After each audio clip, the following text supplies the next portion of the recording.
Hello, hello. Hi, everybody. Happy Monday. We are going to work on some UI stuff today. Man, I never want this feature enabled. And how do I get rid of this? Man. All right, well, I'll just close that. Yeah, I never mean to do that. Okay, how are we looking here? Hey, Blub.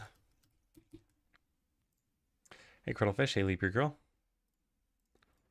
I may or may not have doled out some VIP badges to people. May or may not have done that. Yeah, pretty much everything's the same as last week. Yeah. It's not worth splitting these out. They're all the same as last week. I'm feeling pretty good.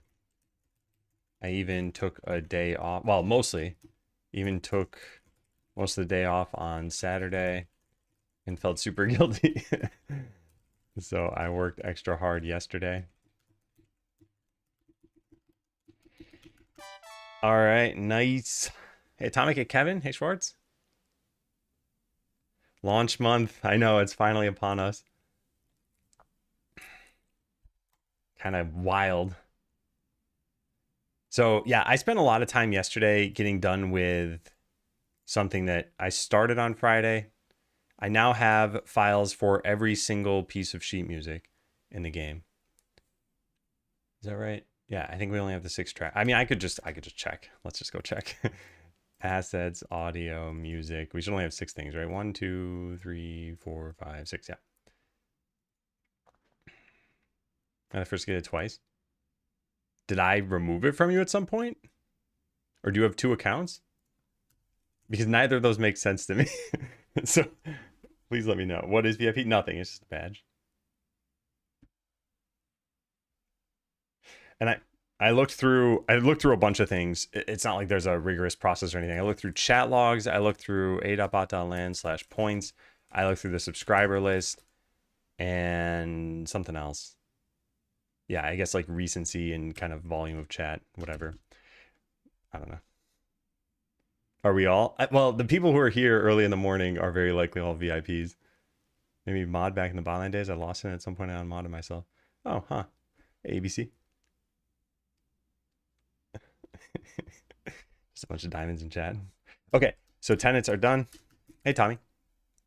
Improved town menu. So we have a PR for this.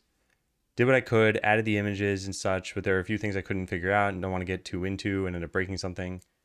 Could not figure out how to force the money label and sledge label to be the dark brown color. They need to stay white when they're shown on things like the battle map and adventure panels. I like them to be dark in the town menu if possible. Town menu buttons have a green tint applied. It'd be cool if instead of the tint, we could use simp button green, and notifications have a gap. All right, these are all pretty easy for me to fix, I think. So thank goodness, because I didn't really read through this list originally. Hey, Chef Alton, thank you for the resub. It's feeling pretty close now. Yeah, it was feeling pretty close a couple weeks ago for me still. Yeah. Yeah, it was manually added. Yeah. Well, I'm not sure why Schwartz didn't get it. Let me write that down. Let me look at my extensive criteria. Why no VIP? Hey, Dale. Assigning a random badge is an engineered process. Oh man. So what I did is yesterday my wife and I went to the library, and there's a bunch of like library work, I call it, because I bring my Chromebook. It's the only laptop that I have. And while I can remote into my Mac, this experience is really bad on a Chromebook. Like one modifier key, I don't know which one it is, like doesn't get sent. So all of my muscle memory is broken. So I try not to code when I'm on my Chromebook. And as a result, that means that I can do things like marketing and like to-do list management and VIP people and whatever else. So yeah, this is one of those things where it was like, we were already toward the end of the time we had at the library. So I was like, oh, I don't want to do something complex here. Let's just do this. So I over-engineered the process. Well, Schwartz, I'm going to look into that. I'm gonna speak to the engineers in the back end here. Oh, nice, Curlfish. Yeah, it does take a long time to get that stuff. The response is over-engineered. Well, to that, I've got a slightly shorter response, but still pretty extensive. I don't have anything else to add. Okay, so we have a bunch of files here. I think we can just download all these. How much code changed? Some offsets. Okay, here's what I kind of want to do. I kind of want to merge this into my current branch. Or maybe merge my current branch into main. Yeah, maybe that way. Hey, Alex. So if you're here first, you get VIP, or is it only today? Will it be taken away? No. So it's mostly a coincidence what I was saying. Like, the people who are here are the most likely to be subscribed, to chat more frequently, to, I don't know, like, be good chatters. there's a reputation score you have in my head. So what I was saying is I went through a whole bunch of lists of stuff and put together some new badges. And yeah, I don't plan on taking it away. However, there are only 100 slots. So let's say we hit 100, which we're not there yet, but let's say we hit 100. Then yeah, I would probably remove it from someone who's like no longer in chat and give it to somebody else. All right, so we are going to merge this. This is a whole bunch of stuff, but I think a lot of it was perf. Tackle more to-do items. What did we do? It's a lot of VIP slots, yeah. I guess it's only very important if you've got like 10,000 people, but if you've only got like 100 people, you can VIP all of them. Hey, Jack, it's going pretty well. How are you doing? Welcome in. Okay, so some delightful features, perf, sheet music,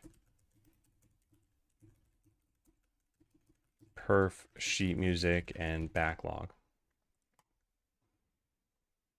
How do I get an over-engineered badge? I wonder how you get badges on Twitch, like new badges added, because there was like a Path of Exile one, right? So did Twitch reach out to whoever makes Path of Exile, or was it vice versa? Probably vice versa. And they probably run it with some event. And I doubt money changes hands, but it's probably like, hey, we're big enough on Twitch that we could do that. So anyway, I guess the answer is we need Skeleseller to get to like 400 million sales. And then I'll have enough sway to get a new badge on Twitch. And then we give it to just Kevin. Good. Thanks. Good to hear it. Yeah. What's my game? It's called Skeleseller. And it's coming out in 15 days. Hey, Cypher. Happy half year. Thank you for the resub. Deal. Okay. You account for 399 million of those sales. And then we just need 1 million more. All right. So now that it's been merged into main, we can go get this branch. GHP. Whoop, wait, actually. GHPR. Why is it taking so long?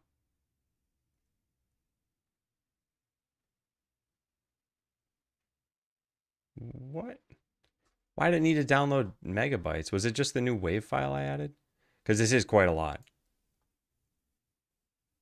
But other than that, I don't think there's anything too crazy. These are all like 50 kilobytes to 100 kilobytes. Okay. Well, whatever, it's done. All right, so now GitHub PR checkout. What's the number on this? 1297. Gonna put it up on Spotify or Apple Music. I was just thinking to put it up on YouTube. Yeah. Now we want to merge in main.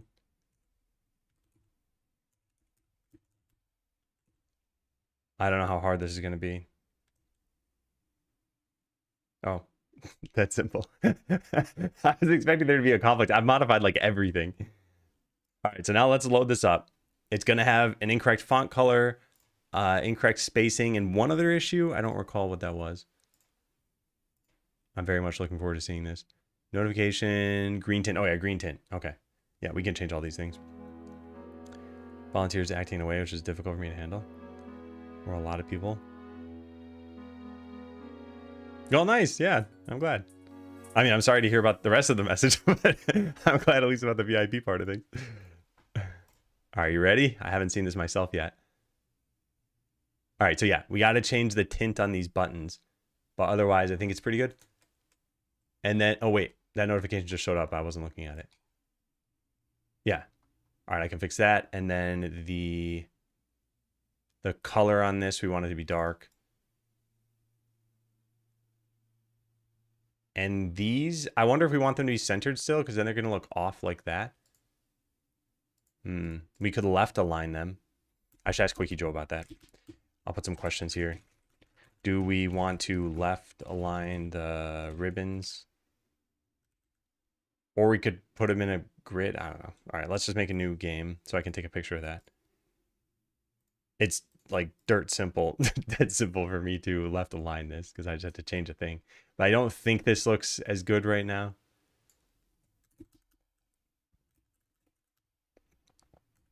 To accommodate drastically different values in money / sludge. Make them expand.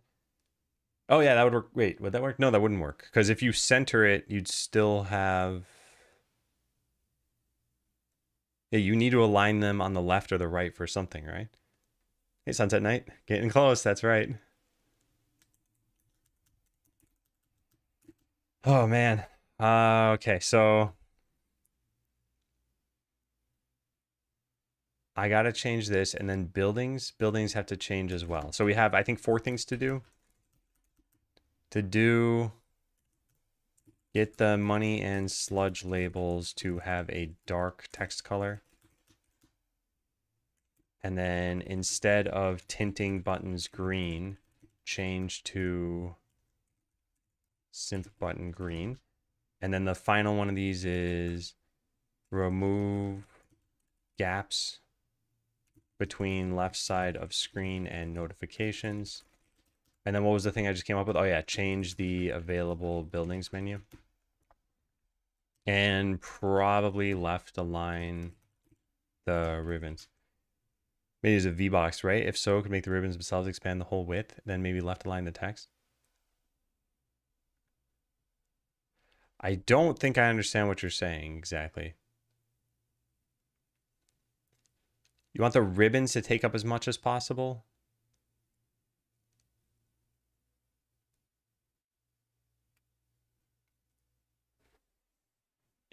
Because I guess the way that I see it is we could have a bunch of different ways of handling this. One is the ribbon takes up as much space to the side. 2 is that the ribbon takes up the entire thing and it's got like a background that we could set on the text. Or 3, we make the whole thing expand, but then we would have a problem still with aligning these. So what I was thinking is, yeah, the text is not inside the ribbon. So I was thinking we just left align the ribbons, and that means that the text is also gonna be left aligned because these are the same size. Are those animated still? They better be, because I like that. Yeah, good. Okay. And then this is the same general way. Okay, cool. Yeah.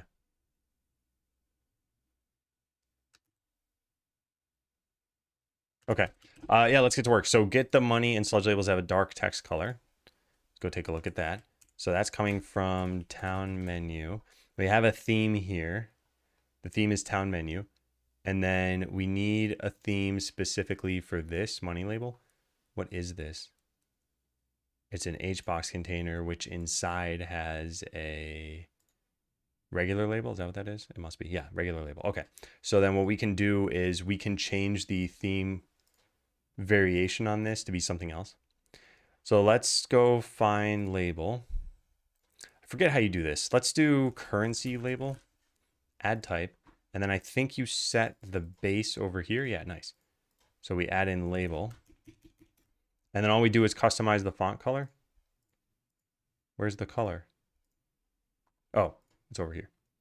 So font color, let's pick the same red that we have for that. How do we find that red? I don't know how we find it. Because we got to find the theme that this is, right? I guess it's just town menu. In fact, can we just pull it from label over here? Yes, we can. Oh, that was easy. I was just wondering where we found that in the theme, but yeah, that's pretty simple. Okay, so now we go back to our currency label, change the font color to this, and then apply it to here. Currency label. Why did that not work? Does it have its own theme inside of here? Has a theme override for separation. And the amount label has no theme overrides. Huh, what am I missing? What if we just play this? Hey, Nicholas, thank you. And hey, Neural.net and Sound of Gaming. Day 1 of announcements. Yeah, I like checking them out just to see what's going on. The only Apple product I think I've bought in the last like probably 10 years is the Mac that I'm coding from right now. Yeah. Hey Goose. Is this Remy's doing? No, this is my doing.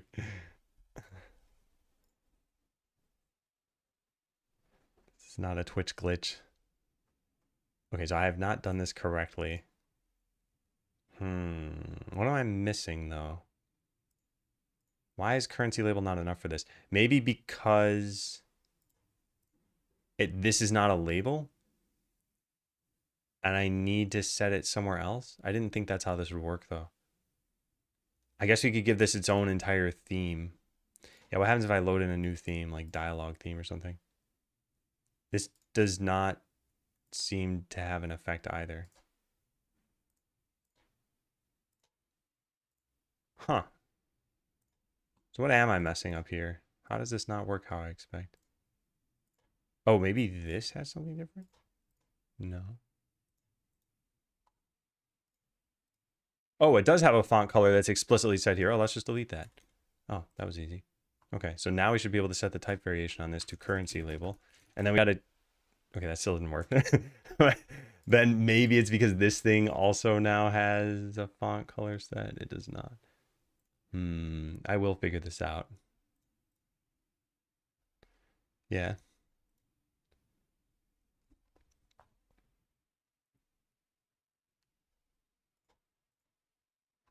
Yeah, strange.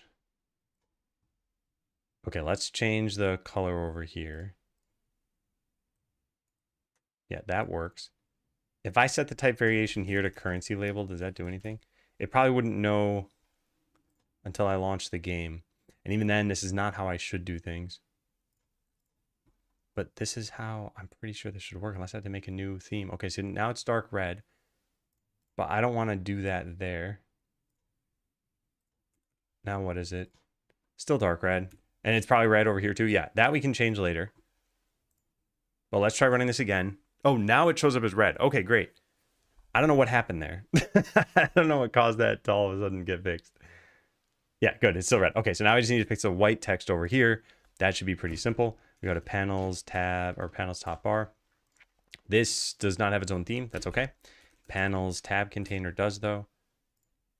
It does not actually. Does max size container have it? Oh, come on. Something's got to have a theme here, right? Yeah, here it is. Paper stack. Okay, so if we edit this, then we can add in a new label and call it currency label. Let's call it currency label white. Wait, isn't it white by default, or it's red by default? So I didn't need to do anything for the other one? Probably not. All right, I can simplify this. I don't really care how long this is taking me as long as it's not like 3 days. So if this takes an extra 10 minutes here and there, that's fine because this is pretty important. So font color, we just set this to white. Done. Okay, now for the panel top bar, we set the money label here, theme override, to currency label white. And then same thing for this. And then restart this.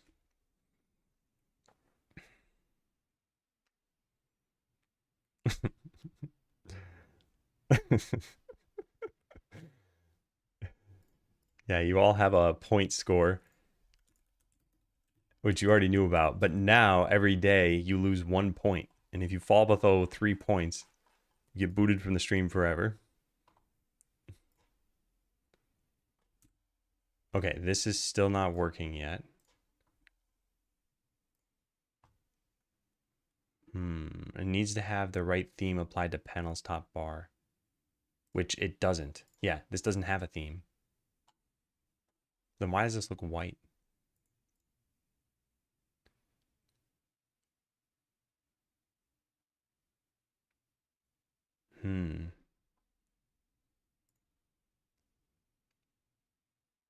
Yeah,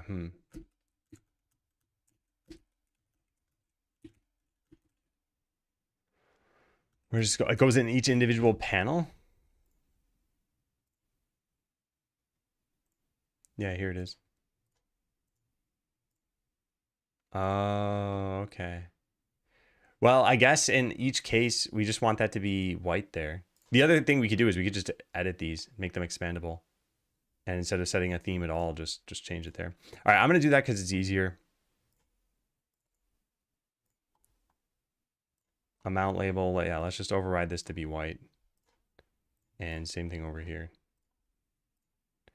And now I guess I don't need to change to the town menu theme at all. So this has a currency label, which we can just delete. We can just delete the whole thing. And then get rid of it from here. I mean, hopefully we can. Yeah, let's try that. Hey, Katie.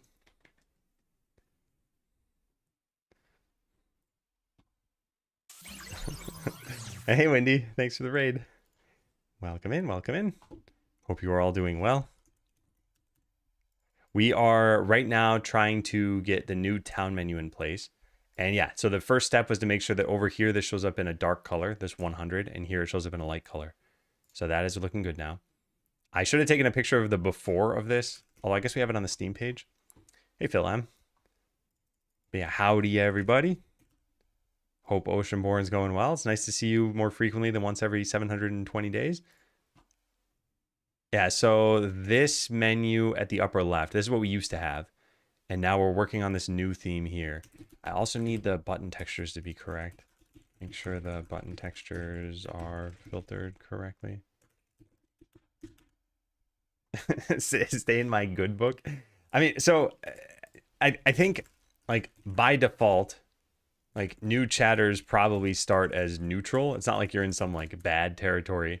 And I think it's pretty obvious somewhat quickly if someone is going to detract from the stream. And I think there are a couple ways to like bother me right off the bat. One of them is if someone comes in here and they're just like immediately trying to push their own thing. I strongly dislike that. And it's like, if the person had been here for any amount of time, you know, it's like, it's okay to share at some point. But yeah, a lot of people come in and they're just like, oh, here's the game I'm working on. And I'm like, this is not the venue for that. So yeah, that sort of thing. What else? I guess just being a jerk in chat. Yeah. Pretty much obvious stuff. Okay, so this is now good. Let's check this in as we're doing this. So we overrode the labels here. This probably doesn't need to be here. Yeah, this probably doesn't need to be here. This is in the paper stack theme. Let's go find that.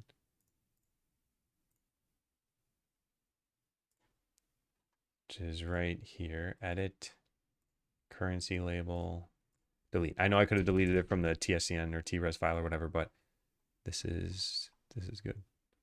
Okay, cool. So make currency labels red in the town menu. I actually just removed the color from currency label so that the default would take over. Then we just needed to modify panels top bar to override it back to white. I didn't bother using theme overrides since panels top bar isn't underneath a common ancestor. So we would have had to modify it in several locations. Okie dokie. Hey, Charles. Best to assume every new chatter means do nothing but harm. And sometimes old chatters. Hey, Smash. Hey, 715209.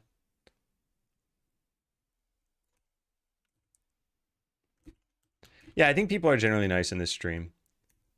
And usually I'll just kind of tell people when they go against expectations.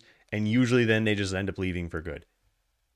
It's like if you are in this stream to start pushing your own stuff and I don't bite, so to speak, then you had no intent to watch anyway. So it's like when I'm like, hey, don't do that. Then they're like, okay, fine. I wasn't here to watch anyway, so I'm leaving. All right, button textures.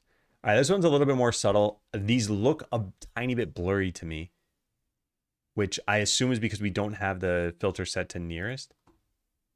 And that should be a very, very simple change. So let's go find these buttons. Let's just change battle map to nearest. Now, how does that one look compared to the others? You need to zoom in to see. Okay, so you can see the difference probably even through the stream.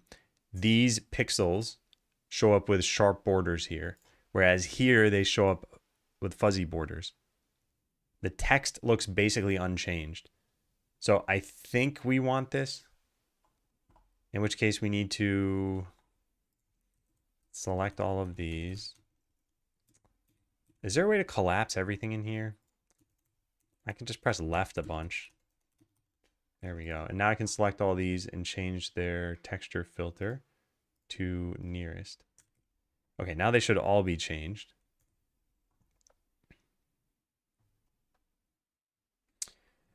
Hey, Dev Donut. And hey, Abandon the Ship.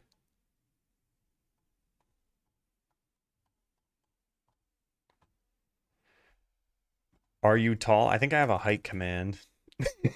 I love that command. Oh, man. Okay, yeah, this is looking good. So now the green tint is standing out. Oh, also, isn't that wrong? I think that might be wrong too. Money banner. Yeah, I think this is wrong. I think we need to set this to nearest. Nice. How does it look in this menu? Because I don't think I ever noticed. I think it's crisp pixels everywhere, right? Yeah. Yeah, that's good. It's 8 feet of leg height, yeah. What you're seeing is the 1 foot of like torso and head.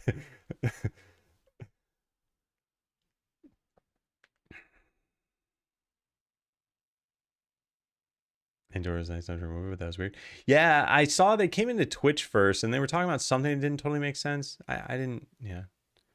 I didn't catch the message before Endurin deleted it. Towering over Windy, hardly fitting the door frame. Well, Windy's just massive. You saw Harry Potter, right? Windy played Hagrid. I looked at that model of microphone, taking its size, extrapolate Adam's height.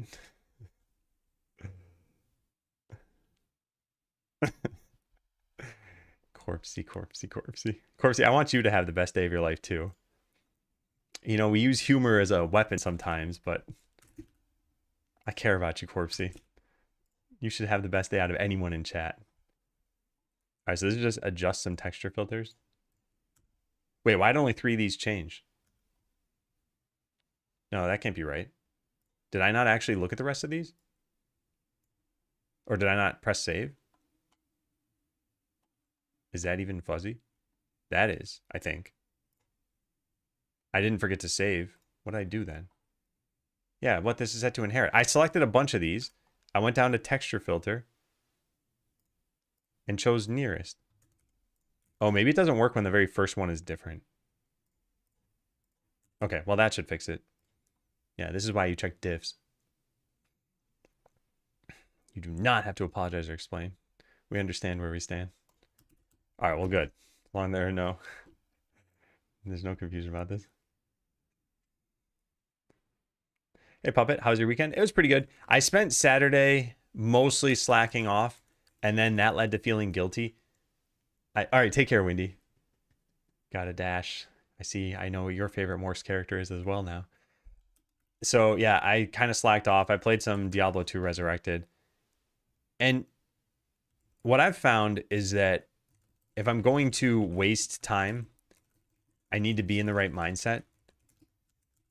And generally, the easiest way to get to this mindset is like be productive and then say, I deserve this. That did not happen on Saturday, despite that I've been productive. I am too close to launch for me to feel like I should be slacking off.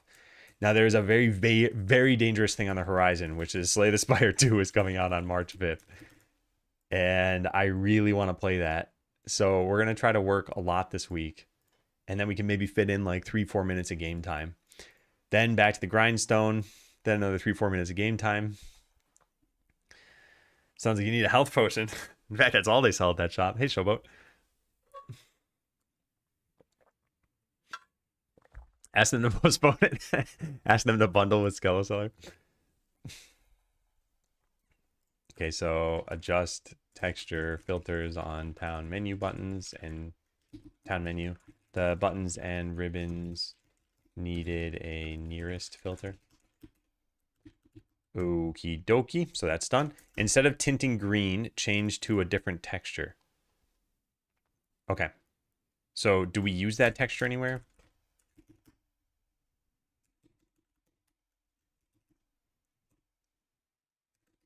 We do right there.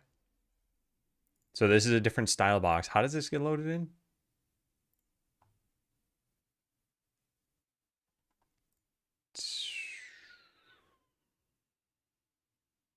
Hmm. We're in the town menu theme. Where is this? Style box texture. This is the pressed color. Oh, I see. So when you press it, it turns green. Yeah. Okay. I guess it's not going to make it obvious then when you've pressed an already green button, because it's going to be green by default and then extra green. Okay, so I probably need to change that too. When pressing a button, we probably need to tint the green darker. Comes out on your birthday. I will write this down. Where is this? Happy early birthday. Hope you get a skeleton themed cake. Oh man, if I disappeared until launch, that'd be really bad. I think I can afford to play some Slay the Spire too, but I don't think I can afford to take like a week and a half off. I'm pushing too hard, I'll burn out, and then I'm not doing anyone any favors. It doesn't seem sustainable. I need to make adjustments. Is this a copy paste of what I said somewhere? Because it sounds like my words. Is this my tenants thing? Is there going to be another icon at the top right of this? Yeah, it is for my tenants thing. So yeah, okay. So I will say this because it sounds like I'm going to be backpedaling, but I have one kind of exception to this, and it's around deadlines. I know that this leads to crunch time for people, but the way I look at it is I think Skeleseller has a chance at success, and I want to stoke those flames. And I think the way that we can do that now is by adding some nice touches to the game, fixing some bugs.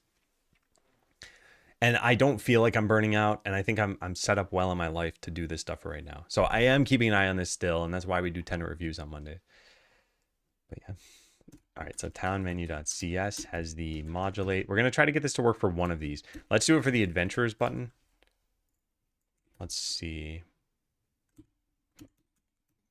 That's weird. How did that copy paste? All right, adventurers button. Here it is. So this changes the modulate. What we want to do instead is change the texture. Could we just change the theme, I wonder? I wonder what's faster. Probably changing the theme. Or theme variation, I guess. Let's try that out.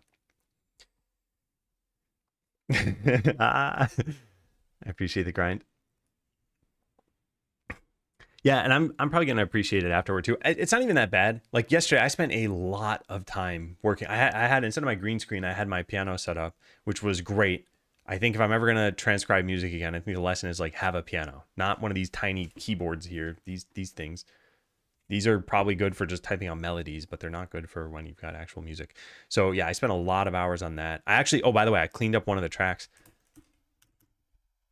This is gonna not be very interesting, but yeah, so the fourth town track, I wasn't happy with one of the melodies and some of the mixing, and I improved it, but I'm only going to play you a tiny snippet of it. All right, so right around this, measure 21 onward, but I'll play leading into it.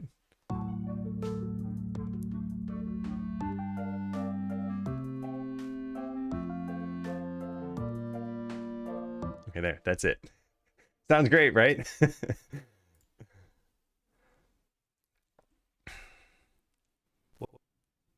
Okay, I need to make a new button. We'll call this something like button with action or actionable button. Yeah, add type, make this a base type button. And then I just want to override the normal theme for this to be the, what's going on here? What is going on here? Style box texture. Oh, I gotta like set all this up? Okay. All right, there it is. And now I gotta do a bunch of other stuff, right? Maybe. I don't know. Let's just go take a look at it. Press. Texture margins 20, 13,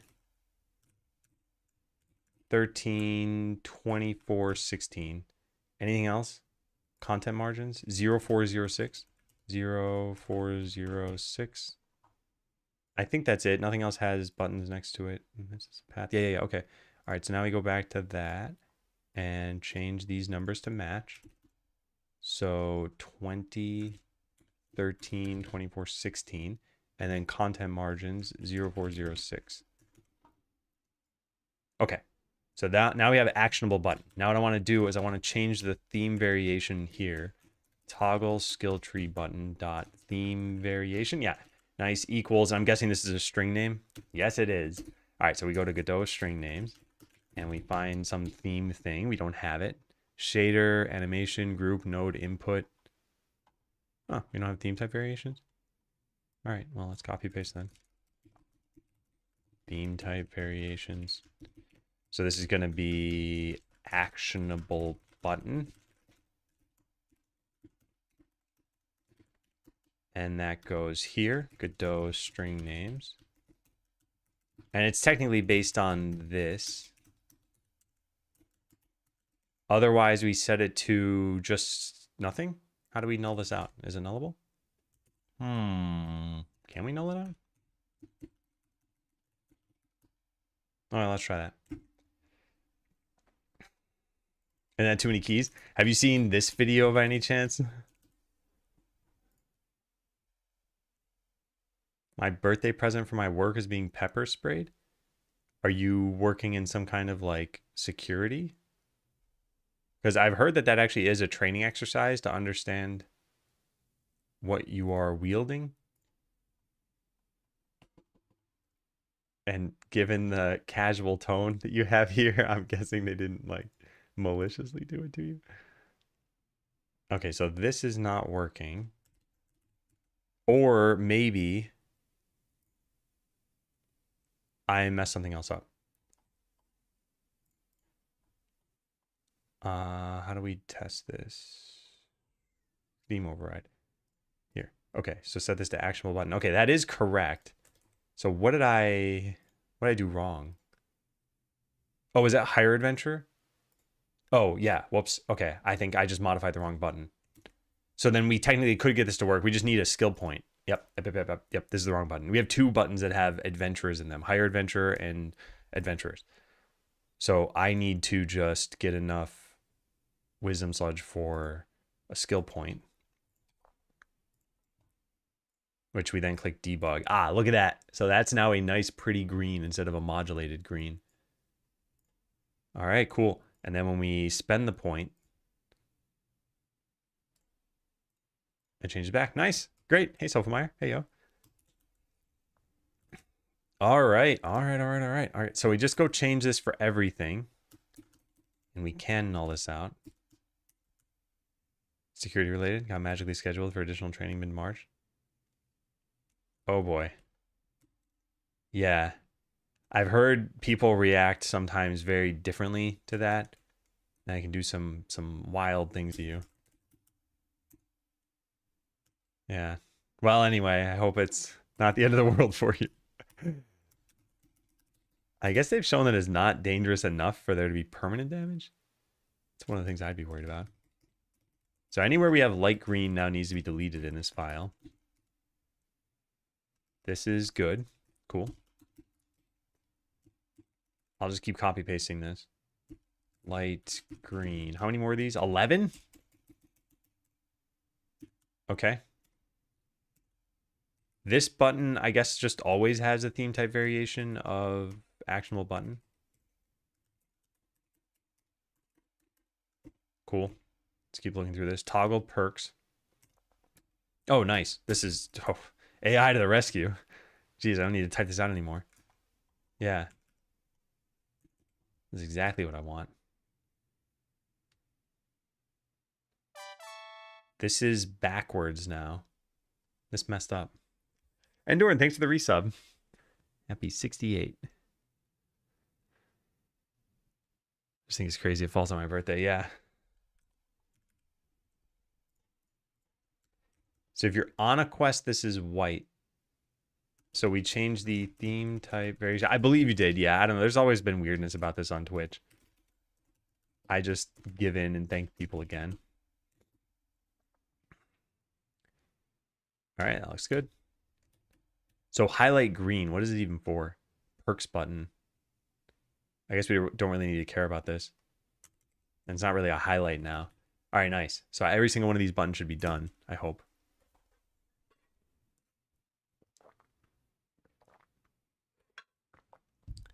Hey, numbers.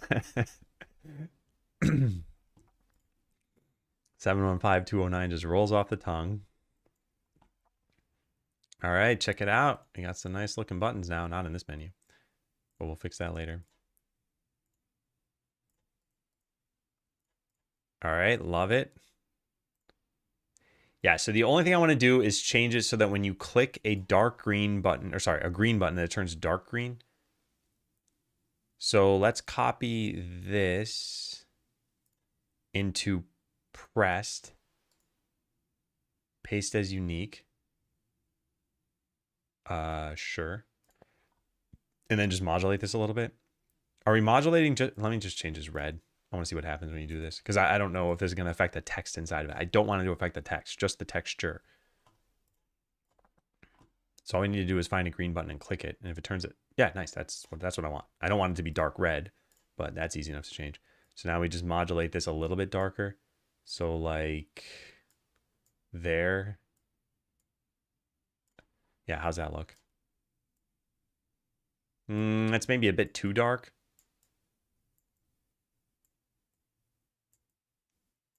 How does this look when you click other buttons over here, like this one? It turns blue. Okay, so we have a lot of different colors going on here. What about this? Yeah, same thing. It turns blue. So it makes sense that this would also turn blue, but I'm not going to do that. I think it gets a little too dark when you click those, so let's just drag this up a tiny bit to 70. How's that look now?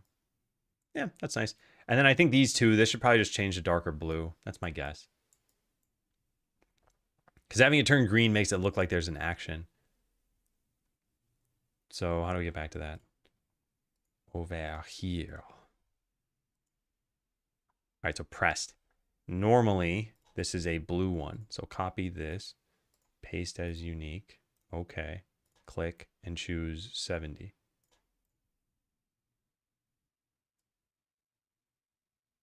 There. Now, well, now we need to restart.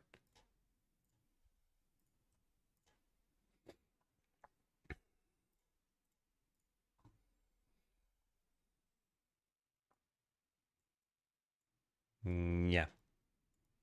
Nice. Now they look a little bit darker. Okay, so those are the right colors, correct? Yeah. Modulate anything else? I think we modulate this in here too. Need to make sure buttons change green instead of modulating green. Wish I could change colors in Satisfactory like that for the menu. White on orange, he has a problem with. They don't have a colorblind mode or anything? Because a lot of games will do something like that. And when it comes to colors on buttons, I think it's usually pretty easy for games to fix that. Whereas, let's say there was like a game element that I guess a good example here is that I can think of is Ikaruga. This game very heavily featured like white and blue and red and black as the main color themes for your character and the bullets and stuff. So like this is a pretty common view in the game. There are a lot of bullets everywhere, and the colors are important because you had a force field that would absorb that color bullet. So if you switch to red, you'd absorb these ones. If you can't see these bullets, you pretty much can't play the game. So I imagine that's a little maybe harder to do, although I don't know. I guess it all just depends on priorities for a game developer too. Hey, Dev. There's bullets. I only see a ship. The game is a lot of fun, by the way. It's pretty good. Pretty good game. Also relatively short. Okay, so we changed all this stuff. We're making decent progress. Yeah. Actionable button. Yep, so all these changed. Okay, So use green button instead of modulating. Okay. All right, when pressing a button, we need to tint it darker. We're done with that. Remove gaps in left side of screen and notifications. How do the notifications look? Like, what if we tried dragging a weapon to the potion shop? All right, so we just need this to not pop out so far. It's only like 5 pixels off. This can't be that hard to do, right? I think we just changed. We don't have an animation player. Notification box. Slide. Just search for tween.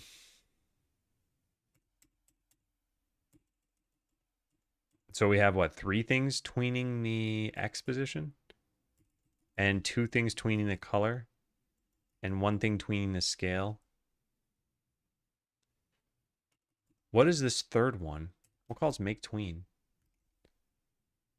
Oh, I see. They all call make tween. Which is then going to call this. We have a target. So what is the source? The parent of this is at 0.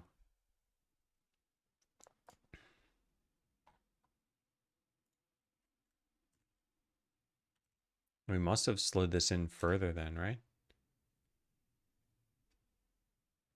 Oh, or we just changed the, notification width. What is this set to? Size.x.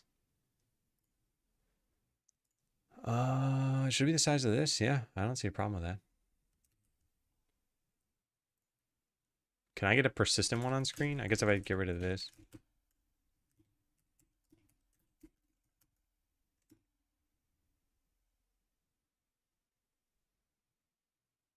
Oh, cool, Atomic. I always find it neat when a platform fixes an issue that would have been a problem for each individual item on that platform. As an example, imagine you're making a YouTube video. I think you used to be able to upload captions for each language. You probably still can. But the platform just fixed this and did auto captioning and auto translated captions. And then if that wasn't enough, like at least on my phone, and I think on iPhone too, so like on Android and iPhone, I think the phone OS itself can caption any audio. This is great. This is just great for everybody. Because if there's a more specific caption, you could just use that. But if there isn't, or if you're talking to someone in real life or on a phone or something like that, you can still read what they're saying. And now anyone who's making a video or making a phone call or whatever it is you're talking about for the platform doesn't have to do that work themselves. So I kind of wonder, man, it'd be kind of cool if games could get to be that way. I think it'd be difficult, but imagine that you just make your game in English and that's it. And whatever UI you have can just be like auto translated in real time. It wouldn't look as nice, but man, that would have saved like, I don't know, a month and a half of development or something. And I would have saved a bunch of translators a bunch of time. Still very bad, and proper captions are so much better. Yeah, but it's still better than nothing. Like, I've watched a bunch of people play Skeleseller in their own native language that I don't understand in the least. And I recognize that, yeah, sometimes it's kind of messing up the caption, but at least it's like, oh, hey, this person is confused about that, or they're saying something positive there, or they're talking about something unrelated at this part. So I still find that nice. Auto captions writing video now too. Yeah. Hey, Kojen. Okay, so I go start a new game, and we should see a tip pop up. Even this, though, this is a little strange to me, because this should all be based on...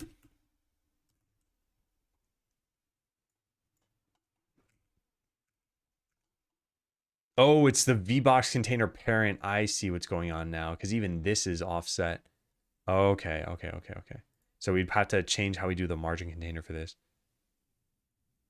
I'm trying to select Skeleseller. Yeah, I get it. How are the wishlist numbers? Feeling good for launch? They haven't been rising all that quickly. It's at about 12,000. I think I know what part of the reason is. So I was expecting to be higher up on the popular upcoming games, but there's a phenomenon that I think is happening here. So if you scroll way down to Skeleseller, you actually see now there are, I think, 8 games that are coming out on March 17th. I used to be the only game listed here. I think what happened is, if you were listed as Q1 2026 and you still wanted to be in Q1, you eventually need to collapse into a concrete time. And since February's done, that only leaves March. And Valve, I think, has like a 2-week lock-in period where 2 weeks before your launch date is now like set in stone, I'm pretty sure. There's probably a way to fix that, but you can't just go change it through some dialogue. You probably need to contact Valve. So yeah, what that meant is that a lot of these games that were just at the bottom of the list as Q1, in fact, are any still there? Yeah, some of these are still Q1. So all of these games, if they're going to stay in Q1, are eventually going to be like, whatever, March 25th or March 30th or something like that. And that means that they're going to bump Skeleseller down the list some more. So if we just look at where Skeleseller is now, it is number 128. But it's been 128 for the last like week. So it's not rising on this list. Spamming the upcoming section with like 10 DLCs. Well, hopefully that's not on, March 16th or 15th or something like that. I see mostly unique games here, so it should probably be fine. Because, yeah, ideally, this rises up the list. It gets toward the top, and then it's, in the top, like, 3 slots at some point. Then it should get a lot of traffic. But otherwise, I feel like it's not going to be there for very long. Then the game comes out, and you could be on, like, popular new games or new and trending or something like that. But I don't know the likelihood of that happening for Skeleseller. 1,800 is still a lot. Part of what I think is helpful is as a streamer, I probably pull in like 1 to 5 wish lists per day. And since I've streamed for, or maybe probably per day, maybe. Since I've streamed for like 200 days since having the game on Steam, that's probably like an extra upwards of 1,000. I mean, it's not a ton, but it's just kind of passive wish list income. Okay, so this is coming from the VBox container. If we want to fix this, we need to go to notifier. And this, or no, wait, is it town menu? Yeah, here it is, this VBox container. This is positioned slightly to the side. So we need to not position it to the side. This should be very simple to do. It's 4 pixels in. So we change this to be inside a margin container. Put that there. Take the 4 pixels out of here and put them into here. Whoops, other way around. This gets a margin left of 4. And then this has no margin. And that should fix it. The new MLM. Consider streaming the end of development. Content after all systems are in. Not sure it's worth it without a previous following. I think it's worth trying, even if it's not worth it from a wish list perspective, because you might develop a bit of a community. You might just find that you like streaming and now it's something to do for your next game. You could get rated. I don't know. There's a lot of potential benefits. Might even be worth starting it sooner than that just to work out all the technical difficulties, like any audio problems or resolution or internet issues. It's on Steam now. I haven't been here for a bit. Yeah, thanks. Yeah, there's a demo too if you want to try it out. Although the game launching pretty soon, well, I don't know. It's up to you. Yeah, cool. So we got this working. Now there is 1 pixel on the left side. It's a little bit lighter. I also don't think we want to bounce this in. Hang on a second. Like, look at how this bounces in and it goes beyond the screen. Like it probably shouldn't. So here's what I think we need to do. I think we need to change the notification box to have even more blank space on the side. How do we do that? Does this have a position? No. And its margin left is not what's covering all of that. What is making this so big?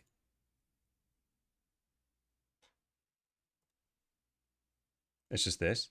So we'd set this to like 380, which makes it a little bit wider. But I actually just want to add in more space on the side here. What if we just set the margin left? Yeah, so like this would kind of work. So what if we set this to 25? And then instead of making notification width, we do, where is it? There's like a size.x somewhere, notification box. There it is, yeah. So we set this to this minus 20. I don't know if this will look good. Let's try that out.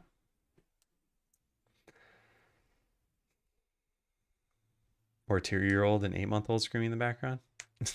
Or that, yeah. You can get a baby canceling microphone.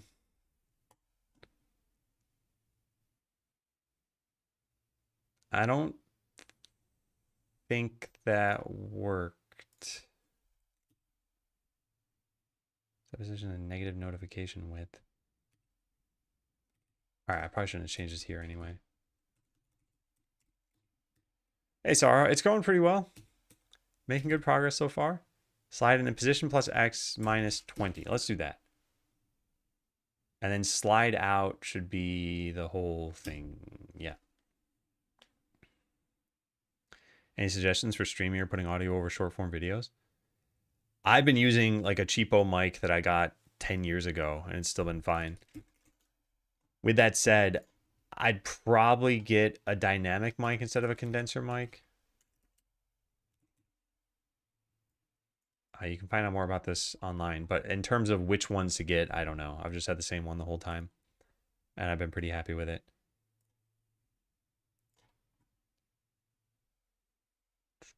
Okay, cool. That looks like what I want. So now when one of these notifications slides in, it doesn't have blank space on the left side. Wait for a second, you'll see it happen.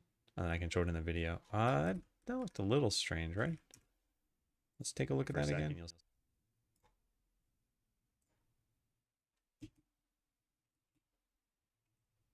Why is it not going backward?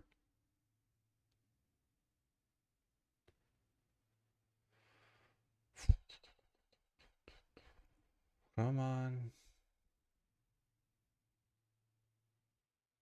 Okay, so here's what it looks like.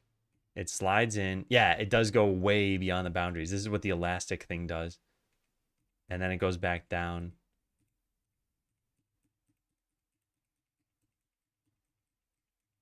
Can you control that? Probably control that. There's set easing. But I guess we can't change it other than that, right? Maybe we shouldn't use the elastic one. Godot, tween, elastic. I just want to see where they list them all out. All right, so linear, sine, quintic, quartic, quadratic, exponential, elastic. Spring, maybe? You could also make a custom one of these. All right, so let's try spring, see what happens. I don't know if we're allowed to use this in winter. If not, we'll just have it slide in. Yeah. I did like the notification of it bouncing in, but if it's going to look like it's attached to the side, that's very slow now. I think we would need to change the duration. It's not bad. It's just still going too far in. Like we need to make this be maybe 55 and then subtract 50 from this.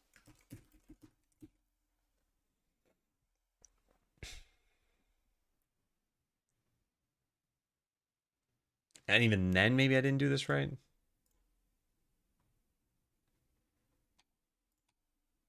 Yeah, that looks like what I wanted at least. Although I guess if we're going to do that, can't we just do this with elastic anyway and just make the number gigantic?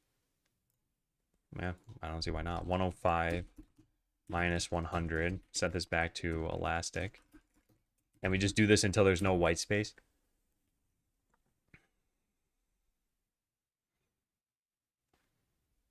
This is kind of cheating.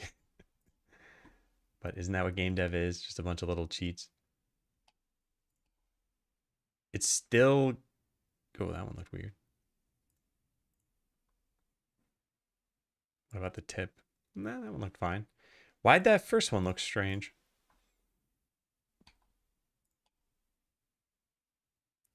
Oh, because it sets the position? Okay. Well, other than that, it's looking pretty good. I don't know. Is it necessary? Also, did it look good? This thing popping in? Let me just see if this effect is even working. Let's set this to 505. Now there's no way I could possibly be off by like a few pixels. So if we see any blank space now, it means I am somehow resizing the tip.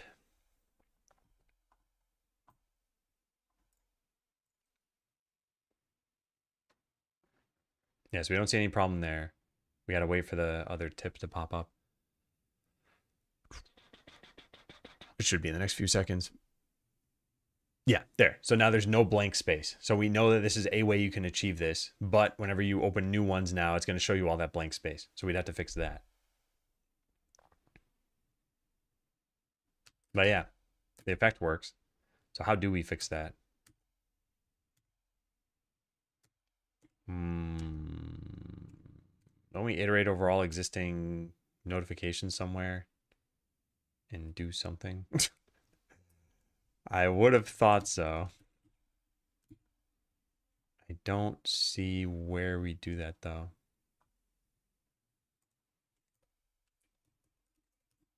Make tween finished. It's not necessarily on finished. Huh. Where does that happen? I made something that says like transparency, right? Where did I do that?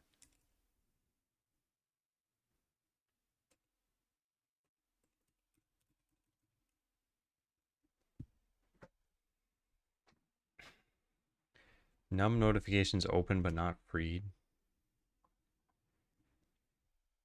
Override their position ourselves, which is generally a no-no. Instead, we should probably not use a container at all, but that takes longer to code than this does, and we're somewhat close to launch. This tracks how many notification boxes are open but not freed. When they look like they're being dismissed to the user, they're actually just transparent until all of them are closed, at which point we free them all at once. Oh, so we're rearranging notifications using this. Oh man, okay, this is not good.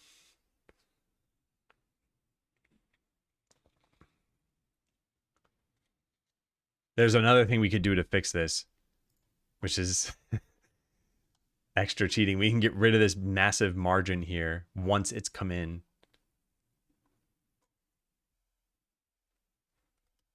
All right, I'm gonna try it, but I don't like this. Notification box doesn't even get its own margin container. We gotta set the margin left on it. So slide in. Or does the notification box handle that itself? Slide in after slide in. Here it is. All right, so get node margin container dot set. It's like we want to set the margin left, which I think is an override. Add theme constant override. Margin left. Is that right? Margin left, yeah. Now we set this to 5. This is pretty hacky. And this is not how you set this stuff, right? All right, let's go try that. All right, take care, Kevin, and thank you. Hope you have a solid 6 hours of meetings. Sorry, good 6 hours of meetings. Solid makes it sound like I want you to have meetings. I want them to be good. All right, so now if we add new ones, the higher the rogue one still messes up because what, it slides in again? I don't know. I think we need to just do this differently. All right, so we have a couple options here. So issue, when using the elastic tween, it bounces in such that the left side has a gap. So option 1 is change from using a VBox container for vertical positioning to using my own custom thing. Option 2 is stop using the elastic tween and just slide things in. That's pretty much it. Otherwise, we run into this issue here where as you add more notifications, can I get another notification to pop in? I can if I do this, right? Yeah. Then we run into this, which is a bit of a problem. I'm kind of leaning toward option 1. I think it's what we probably should have done in the first place. But I don't know how long it's going to take to do that. Maybe we hold off on this for a little bit at least. Yeah, because we could just do option 2. With that said, regardless of which option we pick, I'm going to go take a break really fast because ads are about to start. Is it jump time? It's jump time.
Hey again, everyone. Welcome in Anthony and welcome in Backspace. So yeah, I think Backspace joined a little bit late. If you join late, you spawn at the bottom of the world. And if everyone's already started jumping, then you can't jump again. But yeah, otherwise you can try it right now really fast if you want to. There's someone, oh, I guess everyone's visible. I'm not blocking anybody.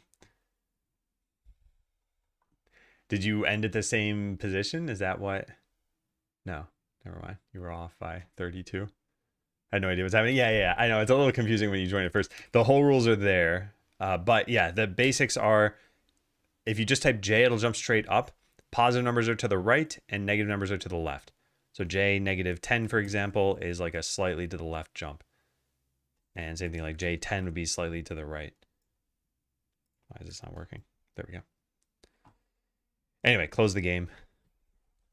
We'll play again on the next break. But yeah, welcome to the stream. So I think the easiest thing to do for now, as I mentioned, is just don't use an elastic tween. Or, by the way, option 3 is just say that this is fine. We just remove the margin altogether. We set this back to whatever it was. We go back to here and delete that. And we change the -500 to be nothing. So this is also doable. I don't know how bad other people think this looks. I think it looks a little bit bad, but it's not critical. It's just strange that there's no border on the left side, so you get to see a bunch of blank space. So again, to be clear, what I'm talking about here is what you just saw, which I'll slow down over here. So when it, so this is the tip coming in, and then we go forward a few frames.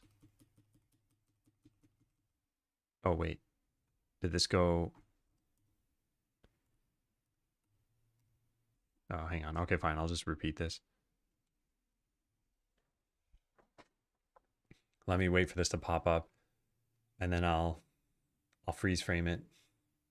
There we go. Okay. So now we go to YouTube. Pause this. Close out of that. And go back a bit. Oh, wait, no. It was actually forward.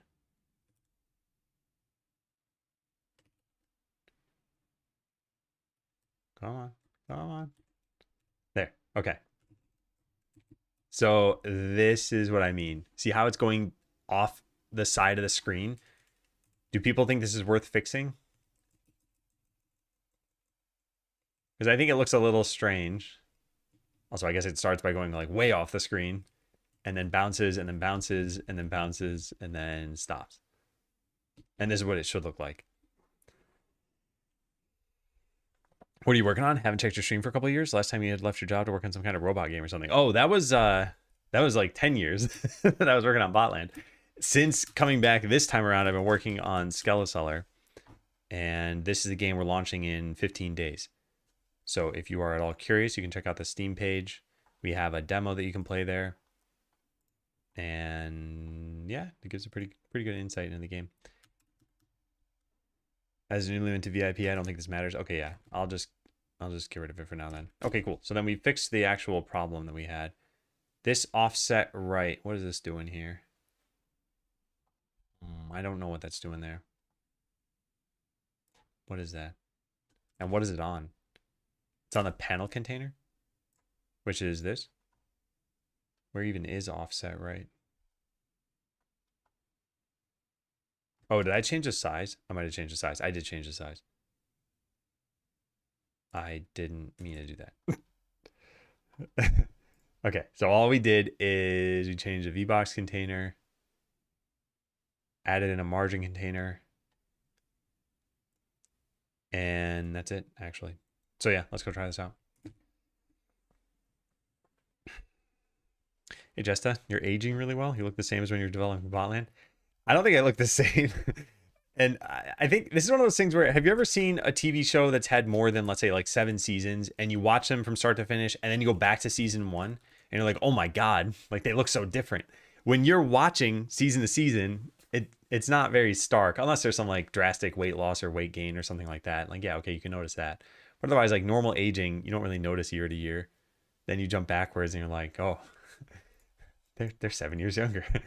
So there's been enough time of me being on stream where I do think I look different, but I guess it's not like drastically different.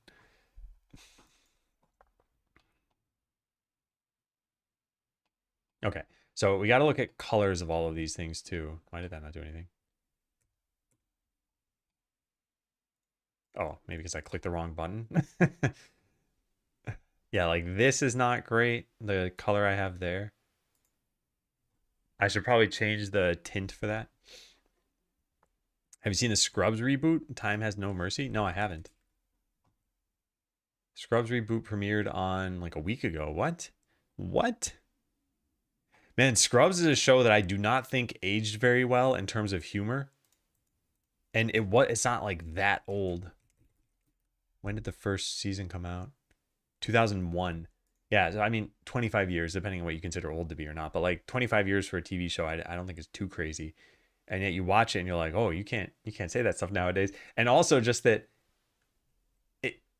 it's like, I don't even think it's PC stuff necessarily. And I want to be a little bit careful about what I say here because I don't want to start a big discussion about this. But it's also like, what is funny? And I think there were jokes back then that I would have laughed at that I won't laugh at now. Just because I have more, I guess, awareness. And I actually am rewatching Community, I think Community does a decent job at some of the more controversial jokes, because it's almost like, all right, I'm gonna go off the rails here for a little bit. It's almost like violence in video games. Like, first person shooters have been a thing since the beginning of video games, pretty much. Well, maybe not the first person part, but shooters have been. And it's really hard to make a first person shooter without violence to some extent. It's like they're shooter games. You're playing against other people. You probably have to shoot those other people at some point. Like, that's an inherently violent act.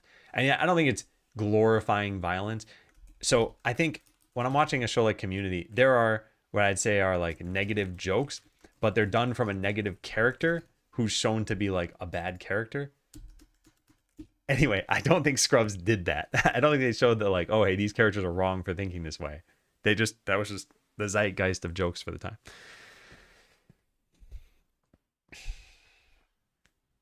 Just watch It's Always Sunny. But yeah, there's an awareness about the lack of like conformity in It's Always Sunny.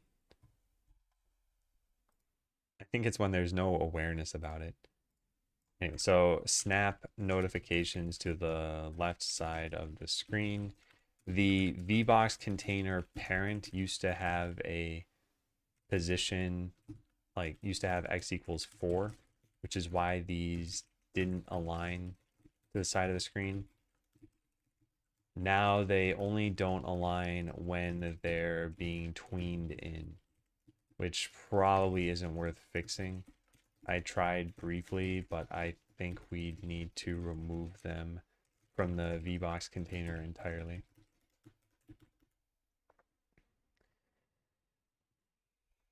I did feel a bunch of the humor is punching down. Yeah. I'm only talking about the humor, and I'm only talking about some of it. I think the general plots were fine. Although I don't remember the whole show. But I remember really liking it. I like the characters. Angry, yeah, 15 days. So this is done. Change available buildings menu and then change colors on notifications. Let's do the colors first. So that's here, and it's really just this color. I think if anything, it should darken a little bit, but right now it's turning aqua. And aqua is not a color you'd want to have for this. So maybe we say like light gray. It's not going to actually make it gray. It's just going to make it darker. And by making it light, it's not going to darken a lot. And that'll at least give you some sense that you've hovered over this thing.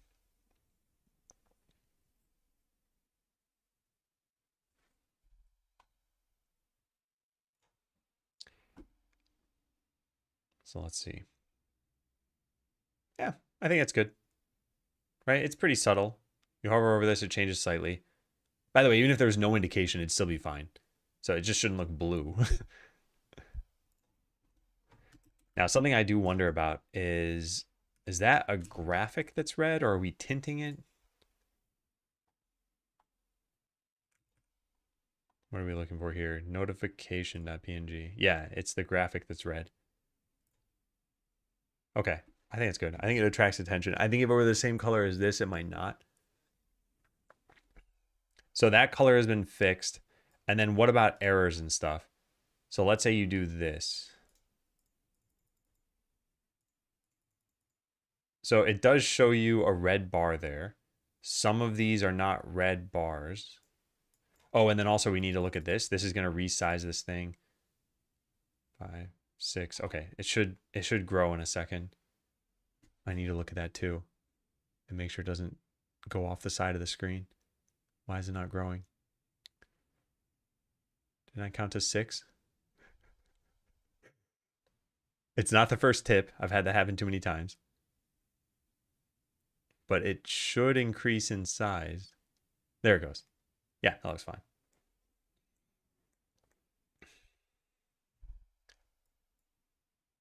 All right, so I'm happy with that. Where else do we have those bars? Shop does not accept. What's it say? Accept that type of item. Yeah, there it is. All right, and then this makes a notification box somewhere. Where is that? Create ephemeral notification. So I want to look through all of these and see what colors we use.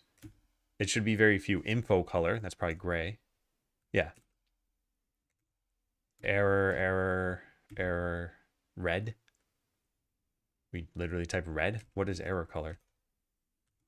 What is this?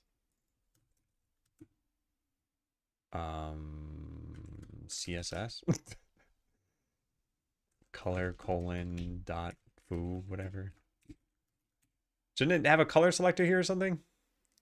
How do you do this? Oh, wait. I just need the pound sign. Nice. Okay, yeah, that is red. All right, so then why do we use bright red for player held item? Shouldn't this use notifier dot error color? Yeah. Hey, Oberon, how you doing? All right, the other one's info red again. All right, notifier error color.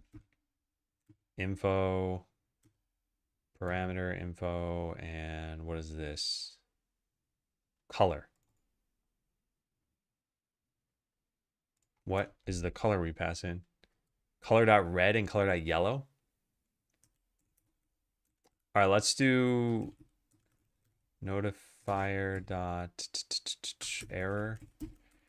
I don't know how this yellow is gonna look, but we should call it warning color and then just set that to yellow for right now. Warning color equals colors dot yellow. Now, can this be constant? I don't think you can do that, can you? No, because it makes a new color. Okay, that's fine though.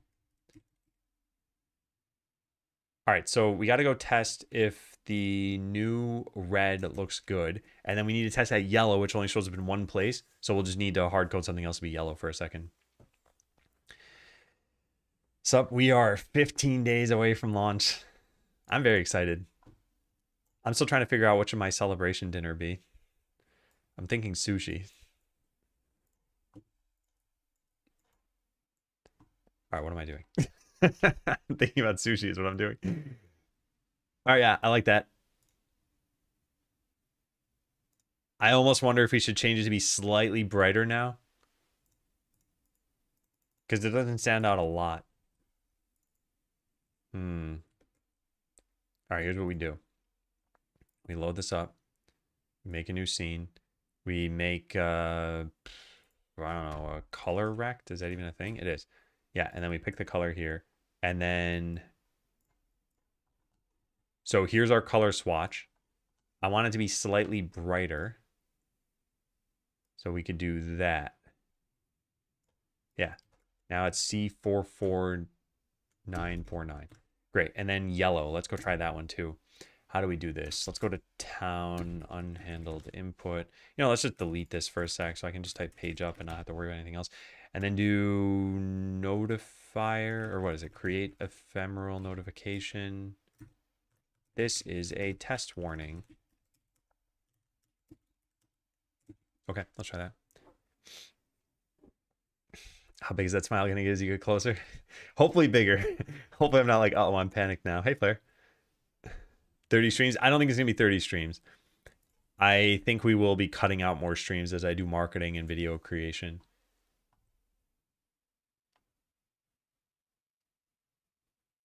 That yellow is a little too bright, isn't it? Compared to the red that we have. Either we make the red brighter or we make the yellow less bright. I don't mind that it's bright, so I think I want to make the red brighter. But how bright can I get before this is obnoxious?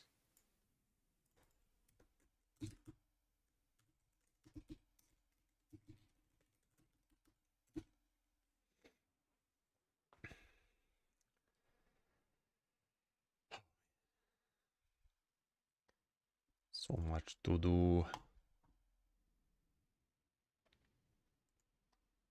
All right, so yeah, the yellow didn't change. I don't know why I did that, but this is the red color.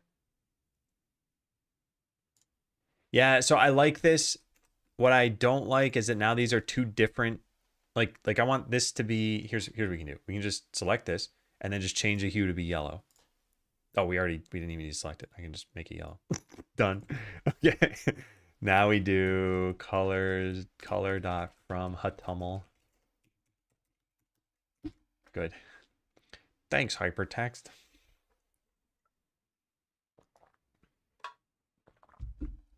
Man, HSV is great. Love it. So now it should at least be in the same general like palette. Yeah, nice. Remember, this only shows up for exactly one notification that most people will probably never even really see or pay attention to. But they'll see these.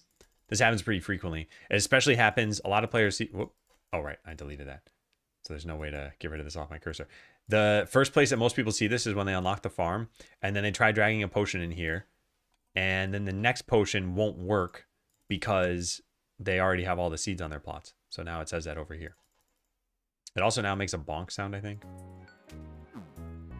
Yeah, nice. Cool, cool, cool. All right, I'm feeling pretty good about that.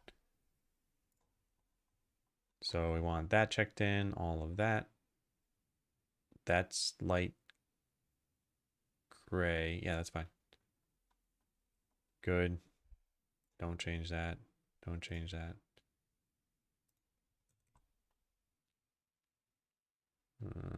Don't change that. Okay, so it should just be color changes, right? Yep, colors. We don't have a space there. Let's just delete that. So update notification colors. Settled on just 3 colors. Change the yellow and red a bit for the progress bars. Did I? What's the other one? Gray? That's when you hire an adventurer. What's that color? Yeah, that's reasonable. I think it's fine. And change the hover color for notifications from aqua. Okay. Really liked all the improvements. Nice, nice, nice. Everyone's game shaping up. Change the available buildings menu and then left align the ribbons. Let's do the left align the ribbons part. I think the available buildings menu is going to be a little bit tough to do, which is why I'm saving it for the end. Maybe I shouldn't have done that. Maybe I should have done it first because I think it's going to be tough to do.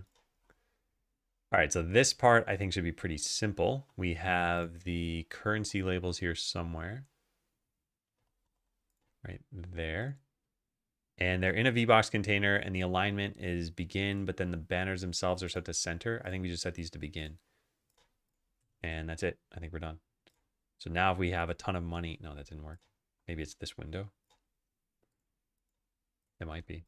Yeah. So I think that looks a lot better, right? Now these are left aligned. So as this label gets bigger, it's pushing the label beneath it. And that way, as this gets bigger, it doesn't, well, now I'm gonna have to press another like tons of times. I'm not gonna do that. Click continue game. Okay.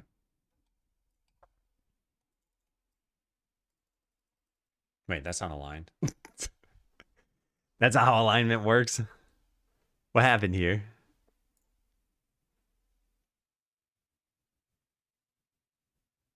Oh, maybe they're not set to expand, or maybe only one of them is. Wow, I'm glad I just tested that. I don't know how often this will happen to people in the game, but it could. No, now it's working fine. Okay, never mind. I was probably just in the wrong version of the game. Yeah, I think that looks nice. Okay, cool. Cool, cool, cool. Left align currency labels in town menu. Okay, and then change the available buildings menu. All right, this is going to be the annoying bit. So this is not good right now. Town menu. So we need it to look like this. So we could just probably take the theme from here. Hopefully that's all we have to do. Oh, it has that theme and it's just not working. I wonder why. Maybe there's... I don't know why. There's got to be a background for this. Is the panel container? Is this a panel container? It is. So why does it not look like this at all? And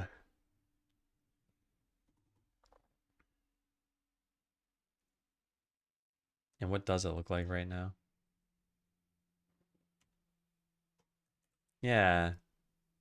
Something is very, very far off about this. I think the buttons are the correct texture. Well, let's figure out that first bit. Why is this wrong? Town menu theme. That's what this uses too, right?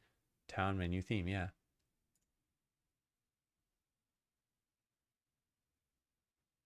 And then we have the panel container, style panel. Oh, this is incorrect. What? How is it even? It's wrong here too, though. How does that work? Oh, we have a theme override for the. Oh, okay. Yeah, I don't think this should be used anywhere. In fact, I think we should delete these other graphics. Town menu. Yeah. Okay. This should be easy to fix, I think. We just delete. Well, we don't delete this. We copy this to here. Paste. Where's paste? Why is paste not here? Okay, what am I missing? Ah, there, paste. Okay, now delete this. Nice. And now this should look good. Nice. All right, now let's look at that in the game. We need to restart apparently. Deleting assets. I don't think we'd ever use these again. Maybe for our debug menu or something we could use it if we wanted it to look nicer, but otherwise, yeah, I don't really see a need. I don't think there would be a user-facing thing. So now this is not anchored to the top. Let's fix that problem first. Why is it not anchored though? It must be where its parent is. UI. Available buildings. There you are. Layout. Transform. Position is set to that. Yeah, so just set it to 0. Perfect. Okay, that looks pretty nice.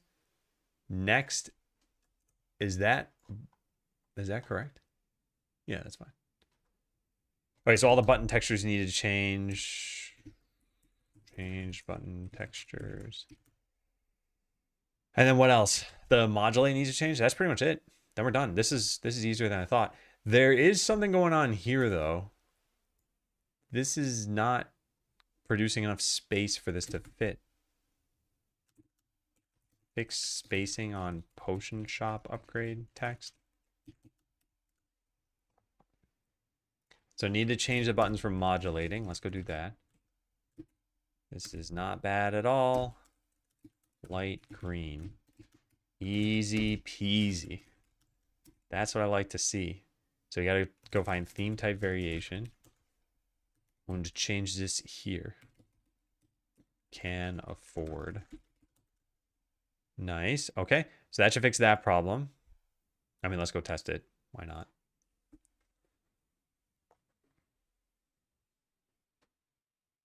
I'm so scared of ever deleting anything in my Godot project. Always starts throwing errors I don't expect. If you delete it from Godot, it'll tell you if you're using it already. So like if I try deleting, I don't know, town menu, for example, if I right click this and go to delete, it says the files being removed are required by other resources. And if it didn't say this, I could still just search for townmenu.tscn and find out what's causing that, or where this is a problem. And in this case, there is no code reference. It's just the UI reference here, which Godot found for me.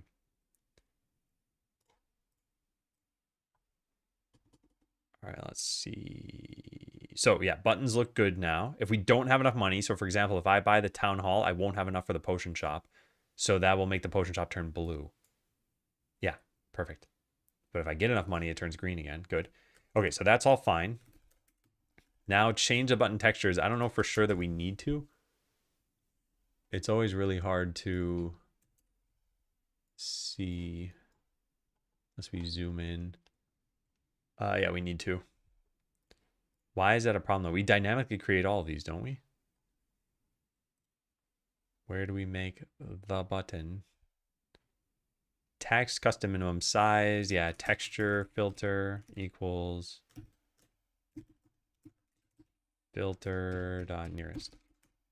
Cool. Still causes me minor annoyance that I avoid deleting things. Yeah, for what it's worth, if you distribute extra assets alongside a game, it's usually not that big a deal. Only if you have like tons of textures or music or something big. But if it's like an image here or there, so what? Every player gets another few kilobytes per extra image. You need to sort out the width for the button text? Yeah, I do need to sort that out. Although I think that's a new problem. Okay, so this looks clean now.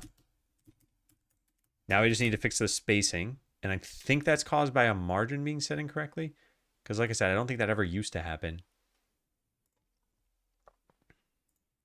So that'd be in this theme button. We have a normal thing here. And then we have the content margins. There's no left and right set. I think we just set these to like 4 and 4. And then everything should look fine maybe. It did not look like it fixed anything. It did look like it changed things. Yeah. What? Why is that not giving this enough space? What if I set this to 40 and this to 40? Yeah, what is this doing?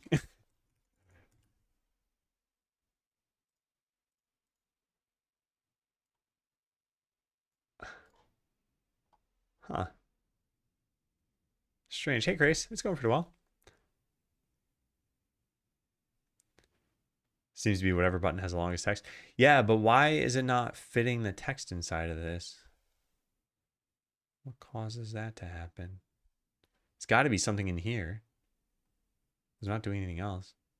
It can't be the texture margin. Yeah, that's just how it renders. Expand margin shouldn't be it because that goes off to the side. Stretch, subregion, modulate. Yeah, it should be none of this. It should be content margin. Weirdly, though, setting the content margin doesn't actually help us here.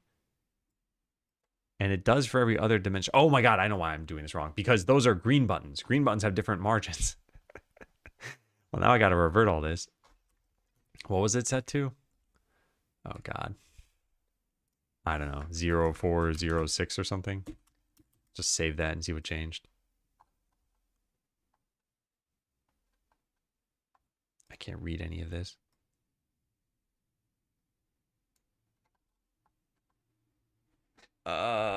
It keeps scrolling and then moving numbers. How am I supposed to read this? All right, well, it looks like it didn't have any content margin. How's that possible? Does it set it to something by default if I revert these? No. What? What am I missing here? We had nothing set here before, and then I added things in.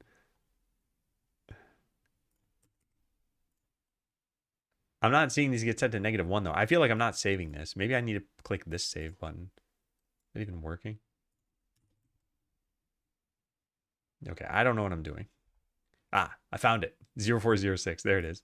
Okay, so set this back to 0406 and then change this to be like 4446 and probably same thing over here in the other button.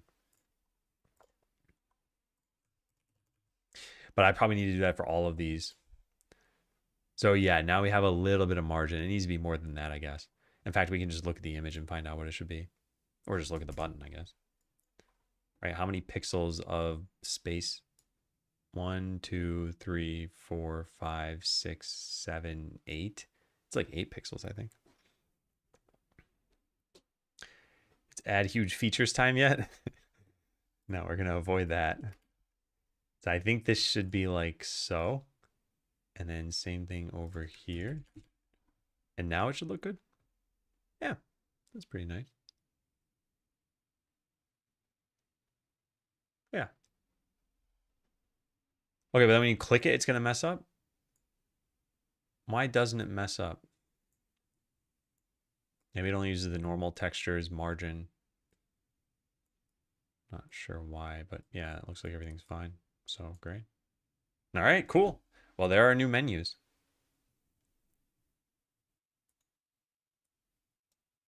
Wow.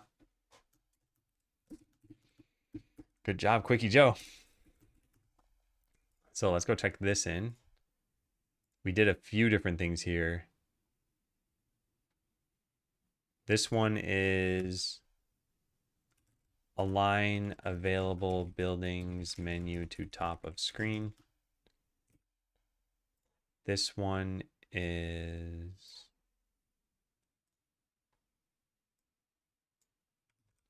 I guess both of these are kind of the same. Apply theme to available buildings menu. I also fixed button margins so that text will expand the buttons properly. And then this is use stop modulating buttons in available buildings menu. Is that all we did? Oh, and also change the, no, I'll just check these in separately. There's one check-in,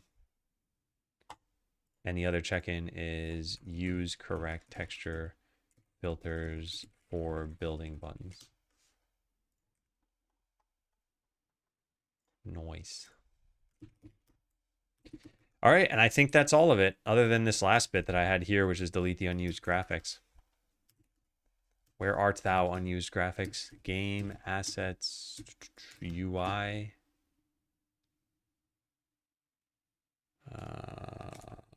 Whoops. Is that as large as this can get? No, there we go.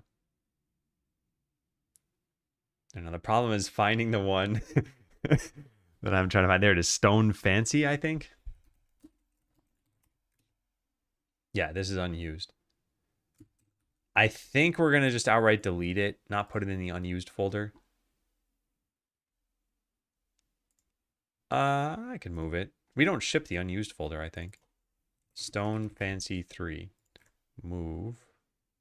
Where's move? There. Move to assets, unused. I think we have a UI underneath. Yeah, move. Cool. All right, anything else that's not being used? I think that should probably be it. What did this used to look like again? I've already forgotten. It's a distant memory from yesteryear. Where's the picture? Where's the picture I took? Ah, whatever, it's on Steam. Yeah, where are those buttons? What do those used to be? What's causing the line jumping? I'm not sure.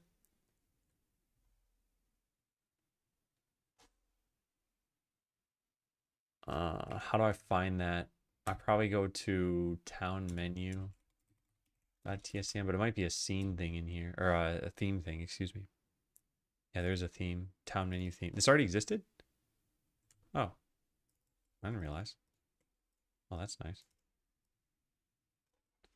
So I'd have to search the code for this, which is there, which doesn't help me. What am I doing? Down menu theme is what I meant to search for. Oh, man. All right, we want to find out what are the buttons here. Normal is this. You are here. It's just a color. Oh, they had no pictures. Okay. Then yeah, I think we're good. Okay, so we're going to try to push and it won't work. So we're going to do force and it will work because we rebased. Oh, whoops, I never actually changed this. Move unused asset to unused folder. Okay, well now we don't need to get pushed. Or force, I mean. That was a lot of tags.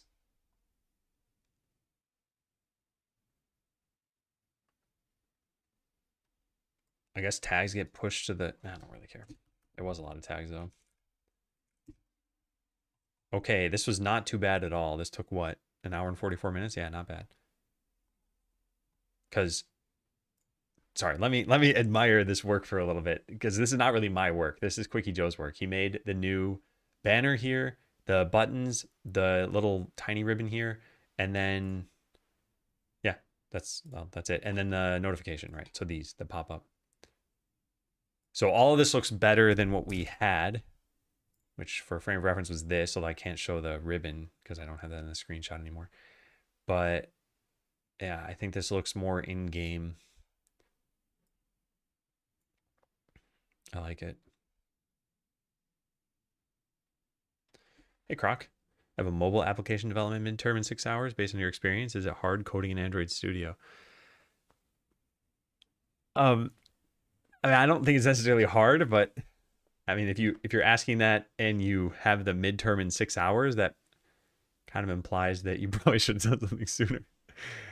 But hey, yeah, I'd say just open it up. You shouldn't be asking a stranger on the internet. Just go try out Android Studio and get started studying. Yeah, I think it looks great. I think this is really nice.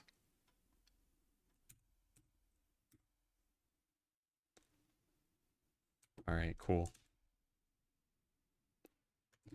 Cool, cool, cool. So let's go merge this. This looks very good in the game. I'll take a picture. I can't get a picture of the tips unless I disable. Yeah, let's just do this. There. Oh, you know what? No. Let's do that again, but this time I'll press the available buildings button really fast. Oh, except for it's huge.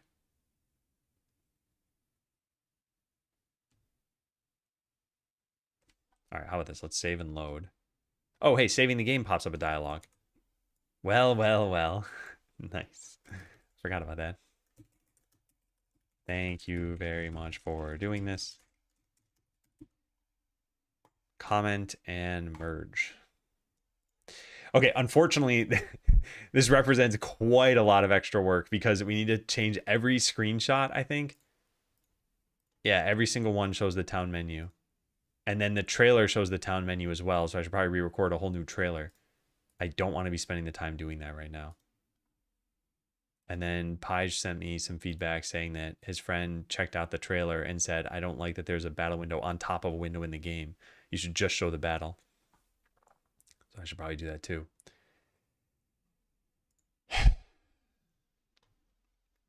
Hey, Karada, thank you. I don't know why I chose software engineering as a major. It just came by mistake. Don't know coding, but my graduation is in 3 months.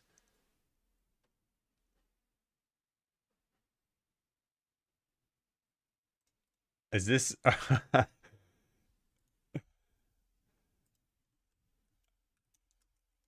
Yeah, I'm a little bit speechless here because this feels like a troll, but I don't exactly get the angle.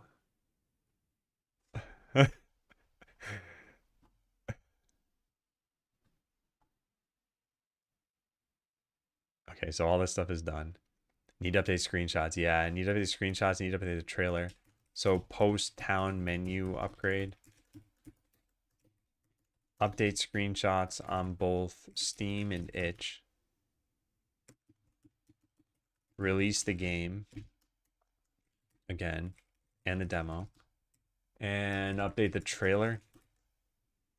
This is done. And we don't use the menu in those, do we? I really hope we don't. I'm pretty sure I already looked at this. Yeah, we do not. Okay. Not trolling, I swear. I just love the theoretical part of it, but the coding part, I just cheat off other students.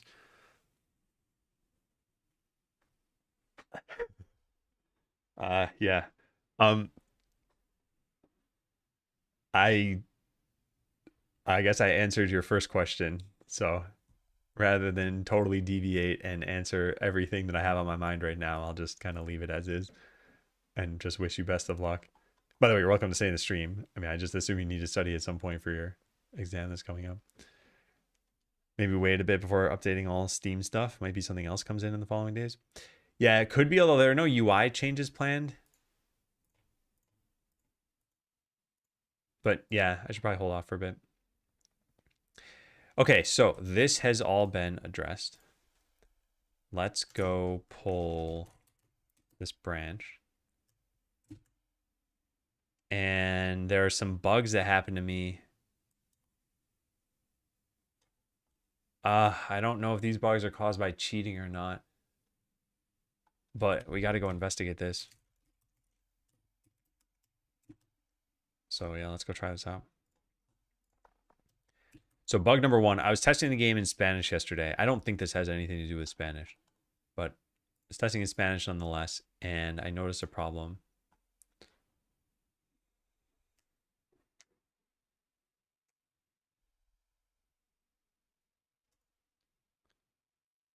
Why is this theme not being applied correctly? What's happening here?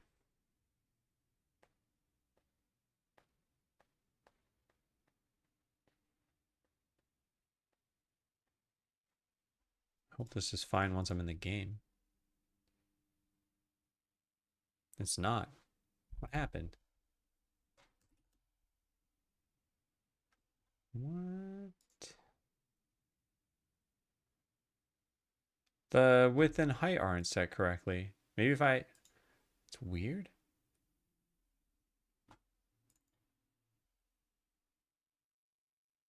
Hope this fixes it. It did not. That means it got checked in wrong, though. How is that possible? I had everything correct. Town menu theme. No, why am I looking at this? I can just look at it on my system over here. I think the margins got set wrong. Well, this is technically not the wrong part here. These do look incorrect.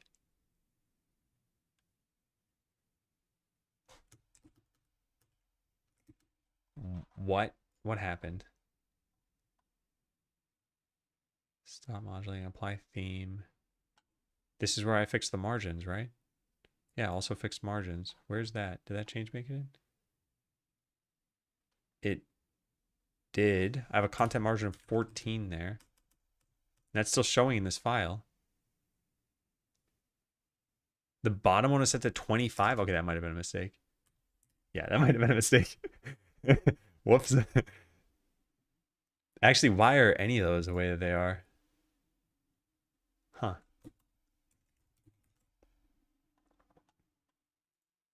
Yeah, something strange is happening. Edit this.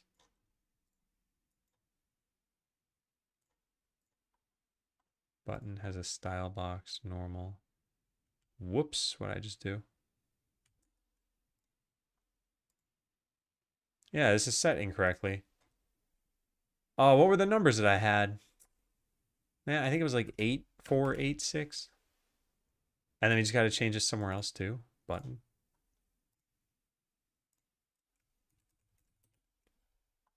Yeah, that's what that should have looked like, right? We'll try running this.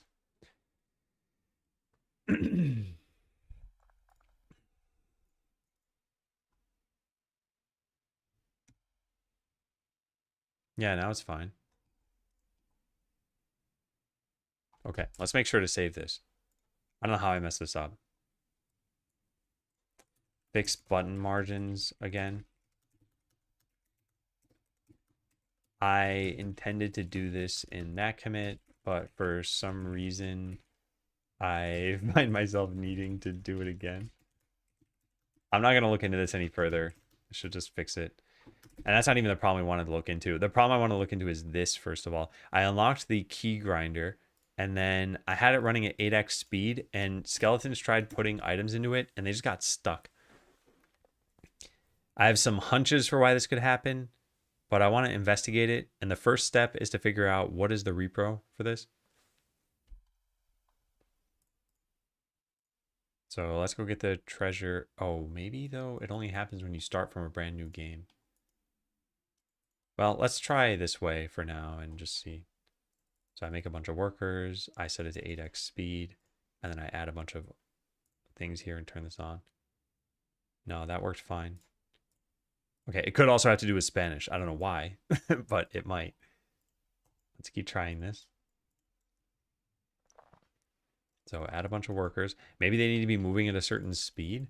I did have some worker speed set up here. And then we click grant and I turn this on. No, there's still no problem there. Okay, let's try setting it to Spanish and seeing if that somehow causes this. I'd be kind of surprised if it somehow had to do with Spanish.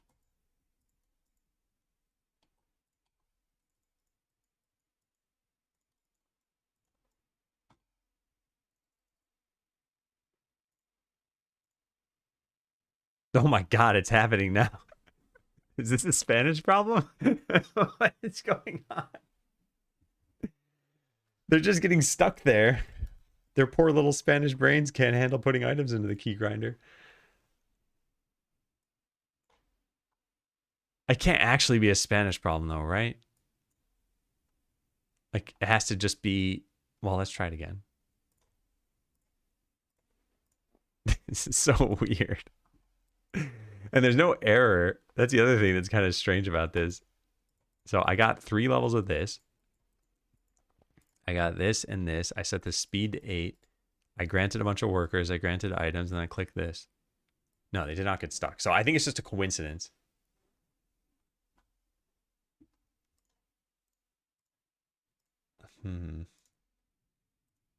Also, I suspect this is actually caused by just running the game at 8x speed. Something in the translation makes them go crazy. All right, we had a bunch of workers. We do that. We click this. Nothing bad happened there. I wonder if that happens every time you do that, though. Let's try this now. All right, they got rid of the keys. We turn this on again. Nothing weird yet. Let's get rid of all these items. Upgrade shops. Probably get this too. There, free up all of our workers. Can we get this to repro here? So far, no. Auto purchasing or auto opening would be nice. I guess so would auto purchasing. No, wait, no, we don't want that. We should manually do it. It's not happening. Huh. Yeah, huh.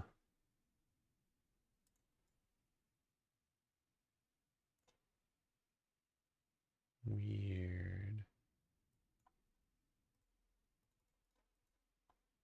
What if I set their speed to turbo ultra speed?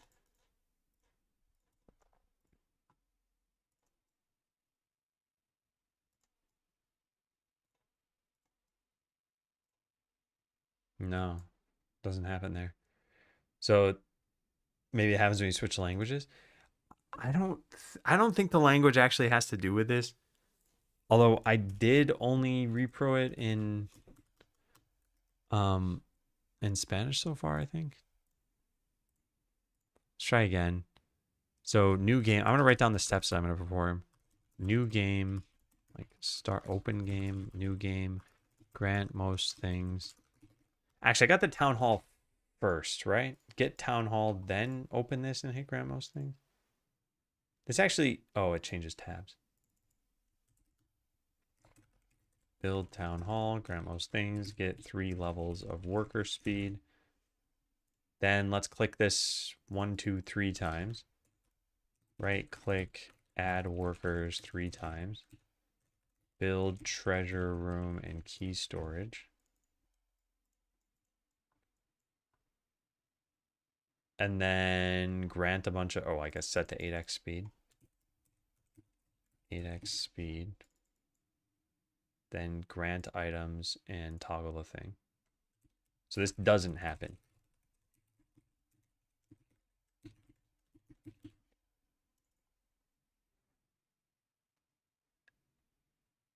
And now let's try the same thing in Spanish. So we got to do these same steps. I'll just put them off screen. Open game, new game, build town hall, grant most things, get 3 levels of this. Right click, add workers 3 times. Build treasure room and key storage. 8x speed, grant items, then turn this on. No, so I don't think this is language related. I think it was just a coincidence. But this is not the repro apparently. Maybe I need to add more workers. 1, 2, 3, 4, 5. Or maybe this needed to be 8x before I build this. Man, I'm changing a couple things here, I know. Okay, that caused it to happen. And we're in English. Try 8x before building the key grinder. Add 5 sets of workers. Wonder what they're doing though. I wonder if their items are causing them to collide so they never actually reach their destination. By the way, saving and loading fixes this. But yeah, what is going on here? They're probably in drop-off item, and they're probably trying to make it to their destination and just can't. Yeah. So what is their held item? Should be an armor item, right? Item.name. Item.item ID. Ah, heavy helmet. Okay, yeah. So it's probably trying to go there. So what do we do here? So it won't accept the item? Is that what's happening? As empty item displays is true. This should be true. This should be true. And this is what? 0.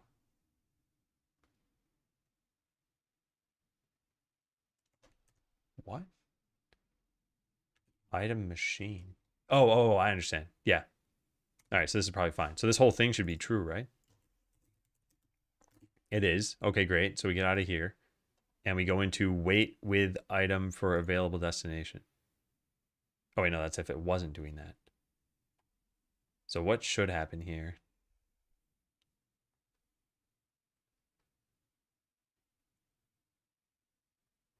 It has an item target.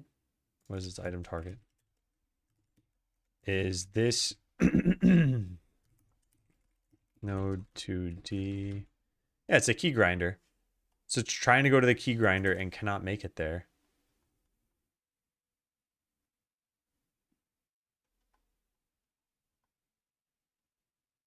That's strange. It's just not doing anything though.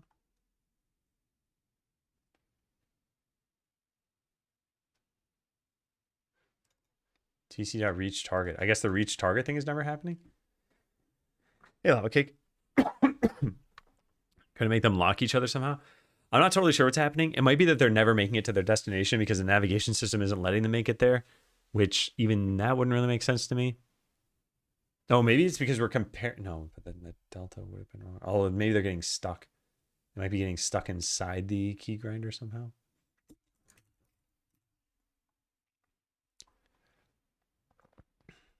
We remove a target location. And then what's weird to me is, I guess they would have had the item target set already.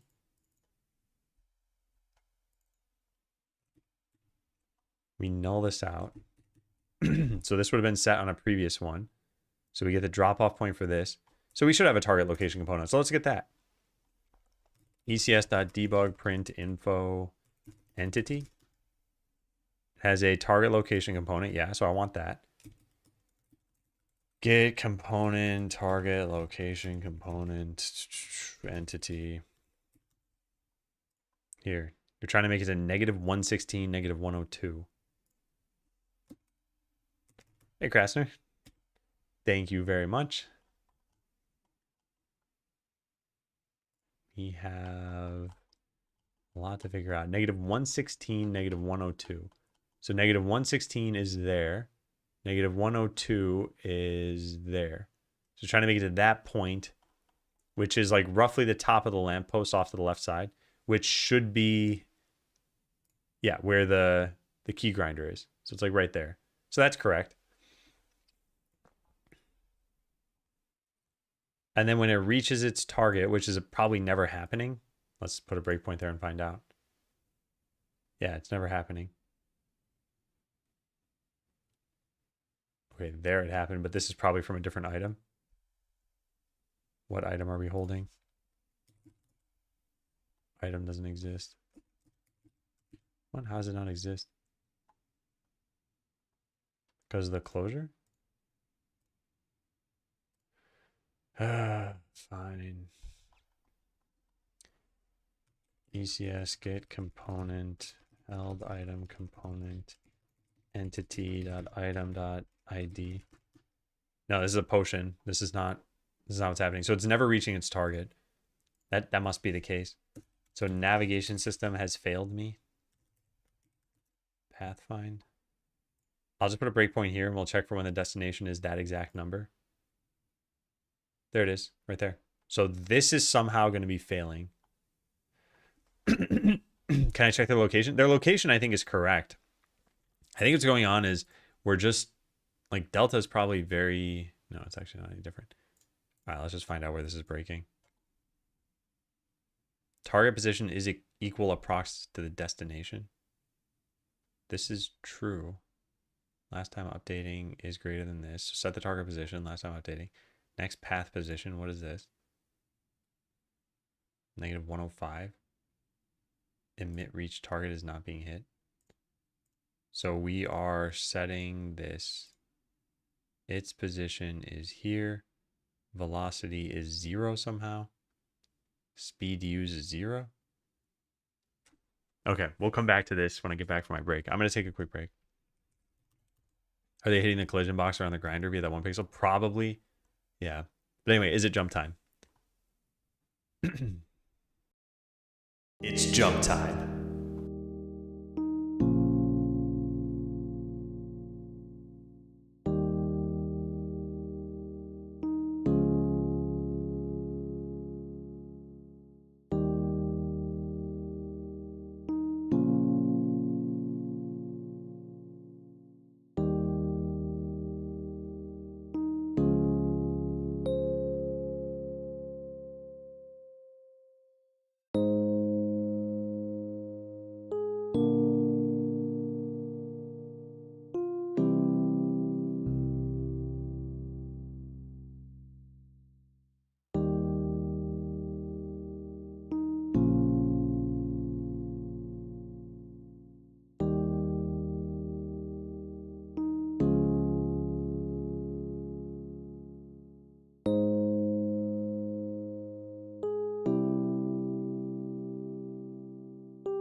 Hello, I saw ABC get robbed at the end there. Close the game. Hey, Mr. XQ. Did gaming lead you to become a game developer? Probably. It's one of those things where I didn't directly connect the dots. It's almost like asking, did eating food lead you to becoming a chef? Like, I played games already. I liked games as a result of playing them. So when I became able to develop, I was like, I want to make games. All right, so yeah, for whatever reason, speed uses 0, which is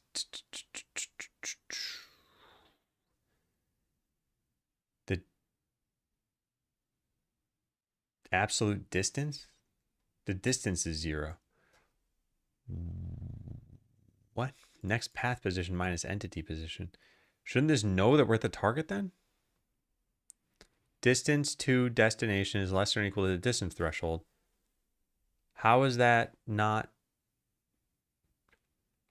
Oh no. Is this a floating point issue? Oh God. Infinity. I mean, I don't believe that.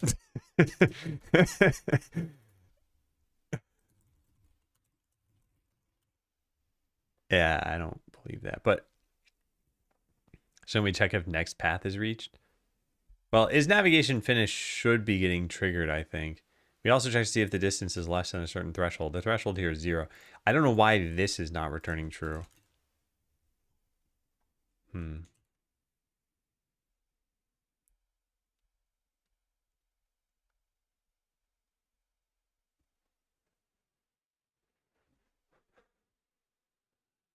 You need to know the thing more than players themselves. I don't think that's necessarily true. Yeah. I think you just kind of experiment with stuff and eventually find something that's fun. Like imagine Plinko. Oops. Plinko is this kind of game where you drop a ball down a bunch of pegboard things and it lands into a thing at the bottom. Anyway, whoever made this at first probably wasn't even thinking of a game. Maybe they were just like rolling a ball down a board with nails in it or something, and they're like, oh look, it bounces, kind of cool. And then they turn it into a game. It's like you can kind of just discover stuff as you're messing around with things.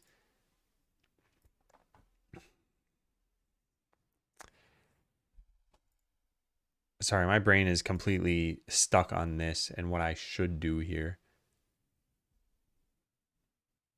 And also how this could even happen. I wonder if they are getting stuck somehow.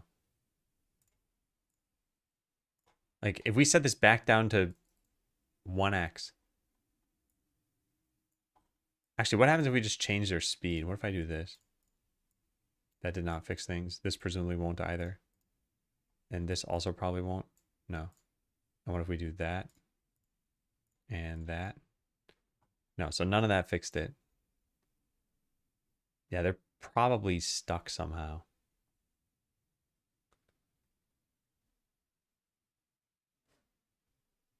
What we could do as a workaround for this general issue, we could detect like how many frames have you been at the same position? And if you've been there for too long, just consider that you've reached it.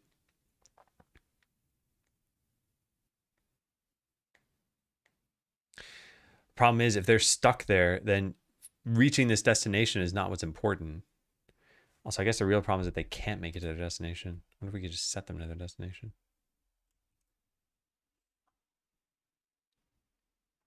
Because there's another collision issue that I noticed happening. But I think this is only caused by running at such a fast speed. What would happen in that case? When they try figuring out their speed to use, distance to move is speed times delta. What is delta when we have this set to 8x?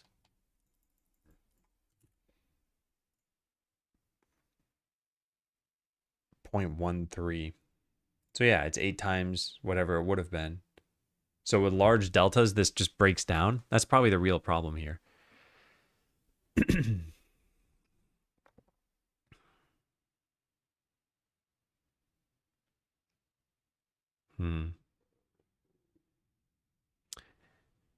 Hey, Flipsta.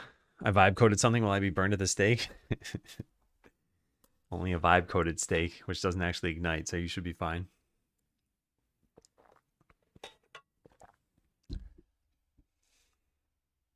One of my school faculty sent an email. They were selling their Honda CRV. Not much of a cyber guy, but I don't think that's right.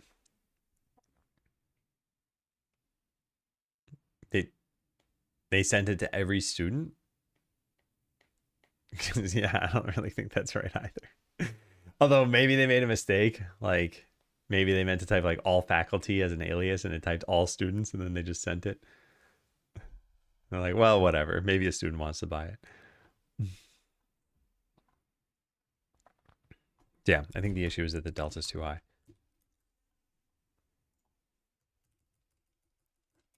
I think the issue is just that the delta is too high.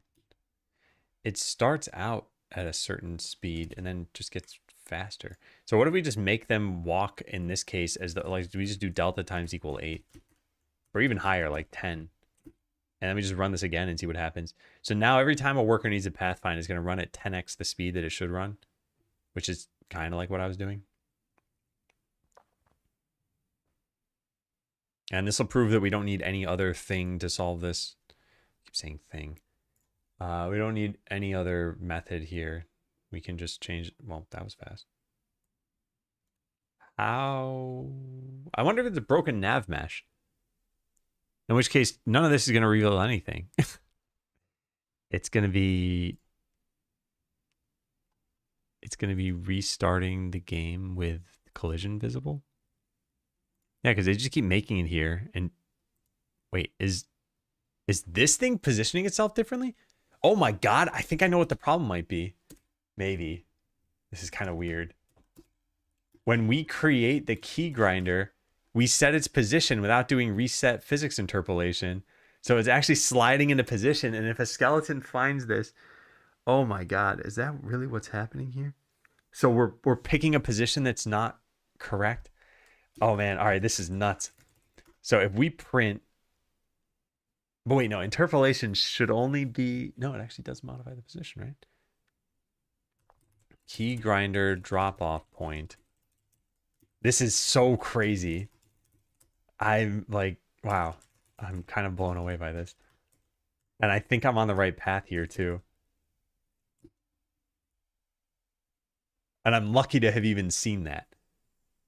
This was not entirely my deduction working here. This was me having to observe that the position changed. I probably never would have guessed this otherwise either. So, whew. Okay, so what are we seeing as a drop-off point? -116, -102. I suspect this can change.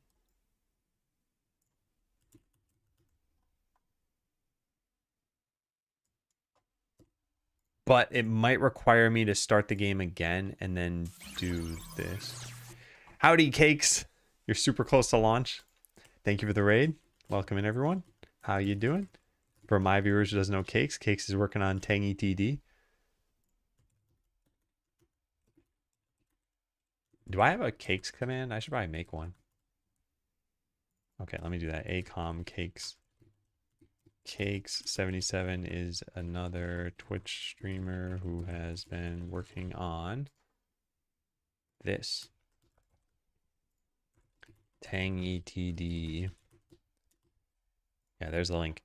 So this comes out when? Like 4 days? 7 days. 7 days. March 9th. Man, crazy. Hey, Pressel. Yeah, you're VIP now. 2 different emails from 2 different faculty selling their cars. Other email says, please send a direct message to Mr. Hunter.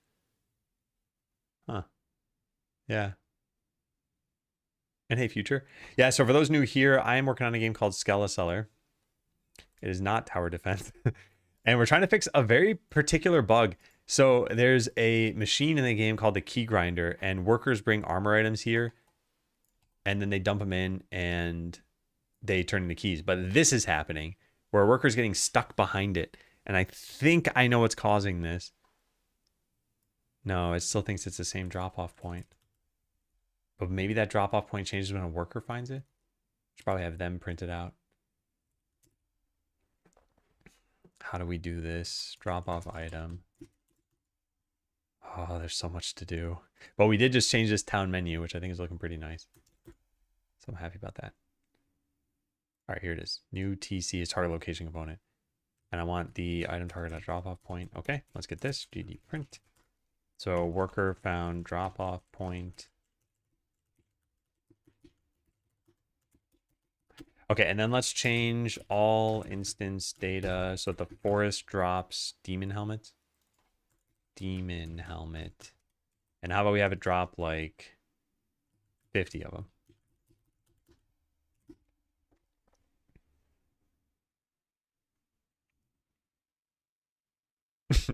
No difference. You can spam. What do you mean? You can like bypass slow mode or something? Hey, back. Are you crunching or is everything on track? I think things are generally on track. But there's always more you can do. And even if your game is totally done, you can always just market to more people. All right, so the problem seems to be only when we create this and then grant. Whoops, I didn't mean to click that. All right, let me try that again. Hey, Mirko. Just got here from Case to Stream, and I need answers. What alien spaceship did your keyboard come from? So this is a Corn keyboard. I've got a lot of content about this online. Well, not a lot, but that video demystifies it quite a lot. But yeah, it's got 36 keys. You use layers quite a lot. So I can still type everything that you would type on a regular keyboard. It's just I don't have dedicated keys for it. So like if I want to type numbers, I hold this key and now these are numbers. But normally they would be letters. And if I want to move the arrow keys around, I hold a different key. And I want to type symbols, I hold a different key. So yeah, there's quite a lot you can do with it. I like it a lot. All right, so new game. Everything's moving super fast. We grant a ton of workers. We click this. We grant a bunch of items. And I click this. That worked totally fine.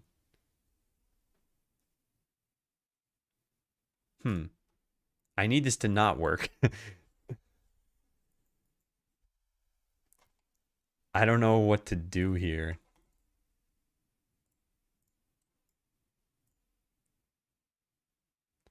They're not finding this as a drop-off point until it's already moved, though. That's the thing. But I did mess this up. I should write this down no matter what.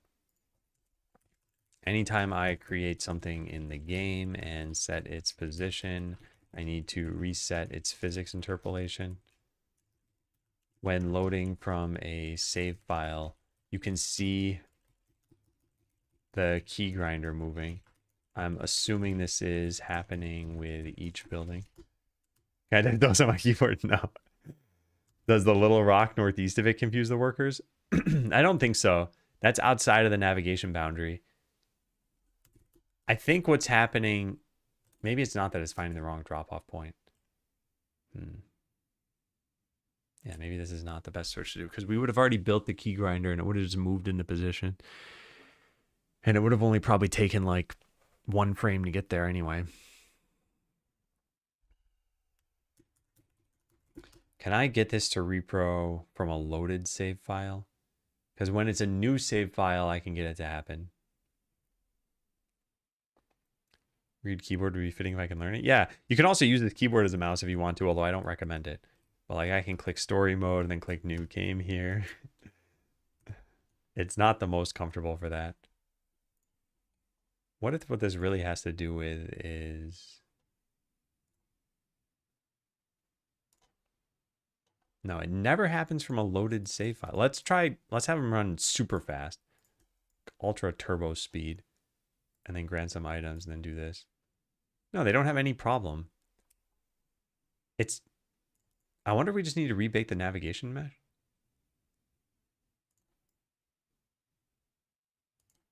Strange.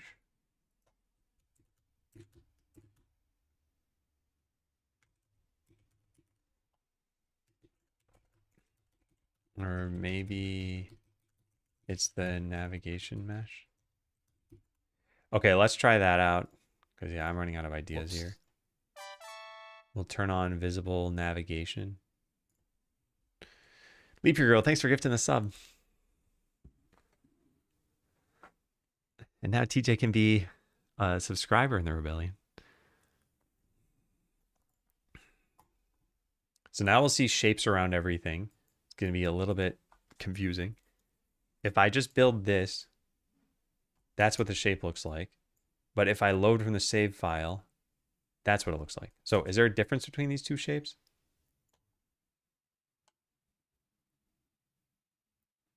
I don't think so. No, wait, there is. Unless I'm just zoomed in differently. I might have been zoomed in differently. Yeah, I should match the camera zoom. So let's do that. Let's make a new game.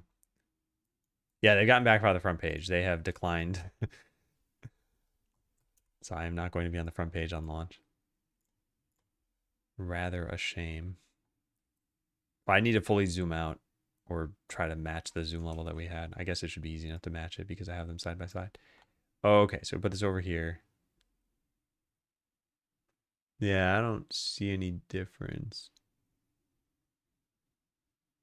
No, wait, I do see a difference in how this vertex is going. Huh. But none of that should matter. They just need to get close enough to their destination, and they're not.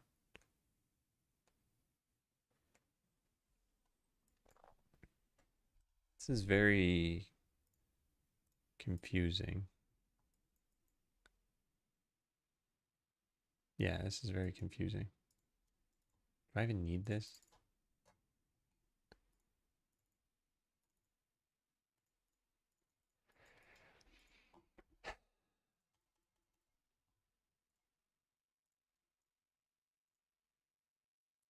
Okay, so there. It happened. Now, what's going on? Maybe I should have their paths print out too. But in order for that to work, we need to go into the navigation agent thing and set this debug enabled. Hey, at least we have a repro, right? At least we have a repro. Okay, so new game. I wonder if the town hall is even part of it. Let's try not getting the town hall. Let's just make a bunch of workers and a bunch of items. And then this. If I build this, does it build a treasure room? It does. Okay, so that didn't happen. I'm going to try one more time like that.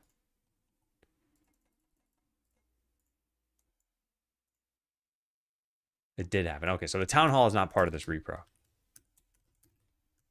Minimal repro seems to be make a new game. Oh, I should try without the delta though. Yeah. Add 50 workers, add a ton of armor items, grant most things, build key grinder, enable key grinder.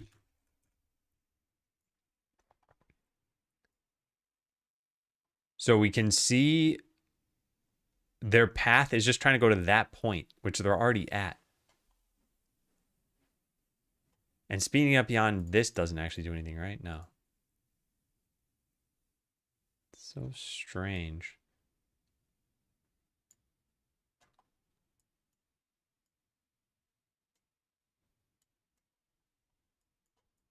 What if I made a treasure chest? Does that change anything? No.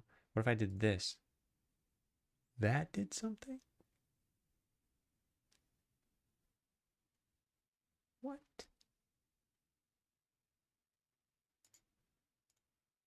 Oh, apparently just toggling the lever is enough, but then it's just going to happen for good now?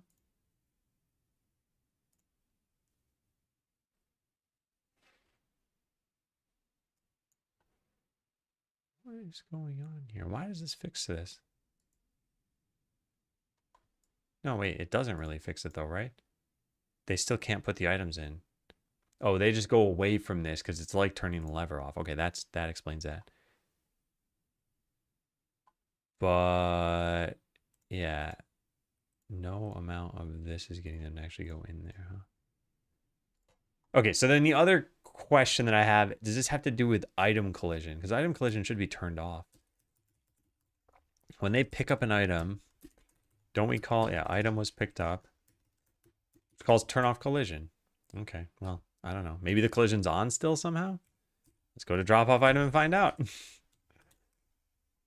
So we put a breakpoint there. It should break in pretty much. Nope, it won't break in at all because I'm in Godot, and Godot won't have breakpoints. Oh, how fun. How fun. It's many NPCs stuck. And I don't think this can happen in a real game, but I don't know for sure. Like, I am cheating this to be super fast, and we do have a super fast mode in the game. So I click that. 1, 2, 3, 4, 5. That. I should just have this automatically repro this for me, so I don't need to keep doing this. Okay, there we go. So there's a repro. Now I wanted to check what happens when we do this. And check item dot freeze. It's true. So collision is off. And the entities can't collide with each other.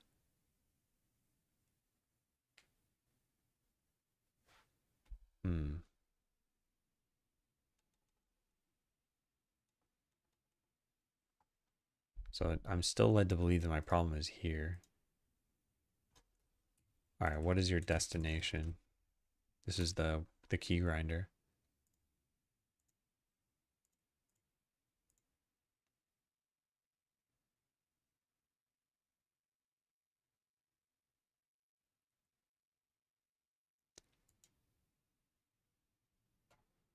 Target position, destination. Last time updating just wasn't long enough. No, it was. Why didn't it go into here? Oh, it's not equal to. So it pretty much is equal to it. And in fact, in this case, this is going to say infinity, I guess. Yeah. Which I don't understand that. These numbers are the same, aren't they? They're not the same. It's always negative 105. So they can't get close enough. But that's as close as they can get. So for whatever reason, navigation agent dot is navigation finished is not true and should be. That's what's going on here. I don't know why, but I think that's what's happening. The workers are getting as close as they can to their destination. They're off by 3 pixels. We could change this a little bit. Item machine. The item machine has, where's its collision? Here. It's this rectangle. I don't know which one this is. Oh, it's turned off. It's that. So this is its collision shape. We could shrink this a bit. And if we shrink it, I think it'll just fix the problem. This is the path when it didn't happen.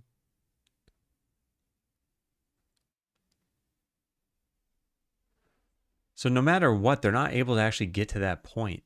This is the part I don't understand. Hey, Grandra. Does that point on some weird coordinates? Well, okay, so let me back up a step. The way that this works is we're trying to get to here, but there is no way to get inside this blue area and be on the X because the X is not in the blue area. So at best, you can get to here. And then what should happen is the navigation agent sees, hey, I'm as close as I can possibly get. So I'm going to consider myself to have reached the destination. That's not happening. And I don't know why it's not happening. I think because we're comparing the wrong positions here. Like this is true. We are at approximately our destination. But our position isn't. Yeah, I don't know why is navigation finished isn't returning true. What does this say? Returns true if the agent's navigation is finished. If the target is reachable, navigation ends when the target is reached. If the target is unreachable, navigation ends when the last waypoint on the path is reached. While true, prefer to stop calling update functions like get next path position. Yeah, I don't think this is working. I think there's a bug here.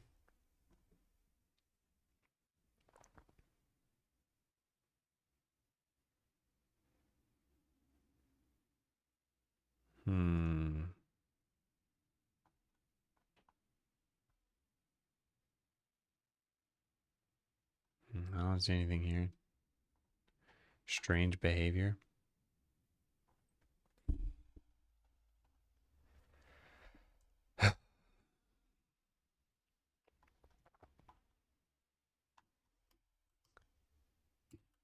Man.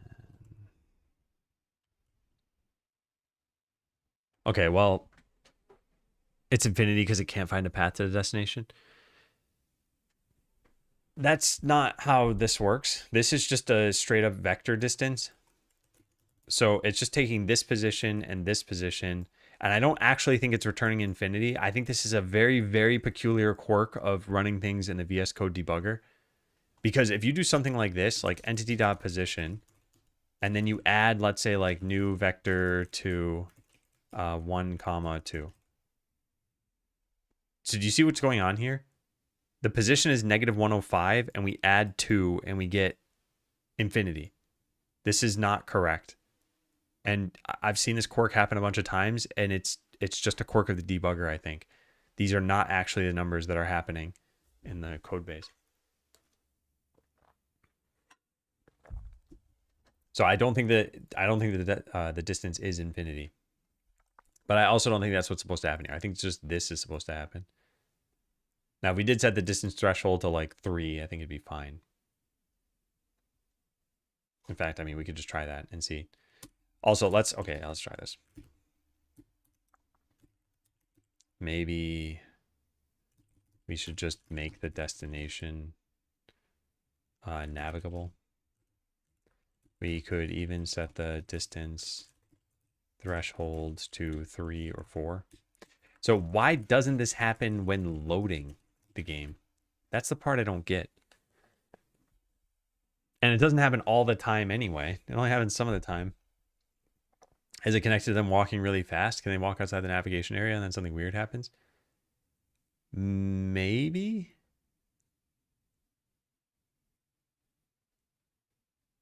But I don't think so. I think if they can't make it to their destination, they just need to get close enough. Well, let me go try some things here. I want to set started or loaded game. Yeah, I want to set something. It's called here. And then we have some cheats. There's grant most things. That is in the cheats menu. Okay. I want to get this. I want to do this. Do we have the cheats menu here? We do. Grant. No, we don't. Drat. What uses this? The UI? No, town has a create cheats menu. It just doesn't store this anywhere. All right, fine. Cheats menu. Return null. And return the actual cheats menu. Yeah, I'm just kind of hacking my way through this right now. Cheats menu equals this.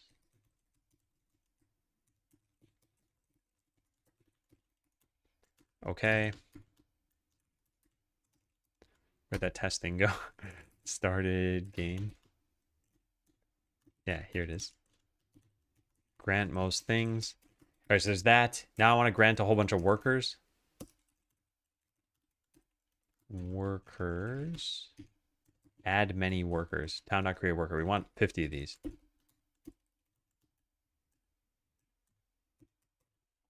Yeah, so I want 50 workers. I want a bunch of space, and then I need a bunch of items. Grant items. Grant forest items is here.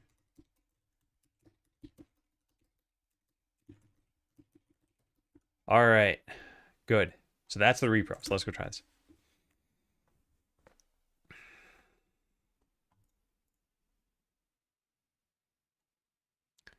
Man, it looked like this, so path is different. Oh, I don't even think that registered with me. That they're inside. Yeah, it's hard to tell because the helmet is covering their faces, but I think they are inside this somehow. Okay, this is probably important. So thank you, ABC. Let me put that there. I still don't totally get why this is happening, but yeah, if we just click new game, then all I should need to do is, well, delete that. All I should need to do is build this and then turn it on. Okay, so now I'm going to try again. Yeah. Okay, good. So now why when loading the game does that not happen?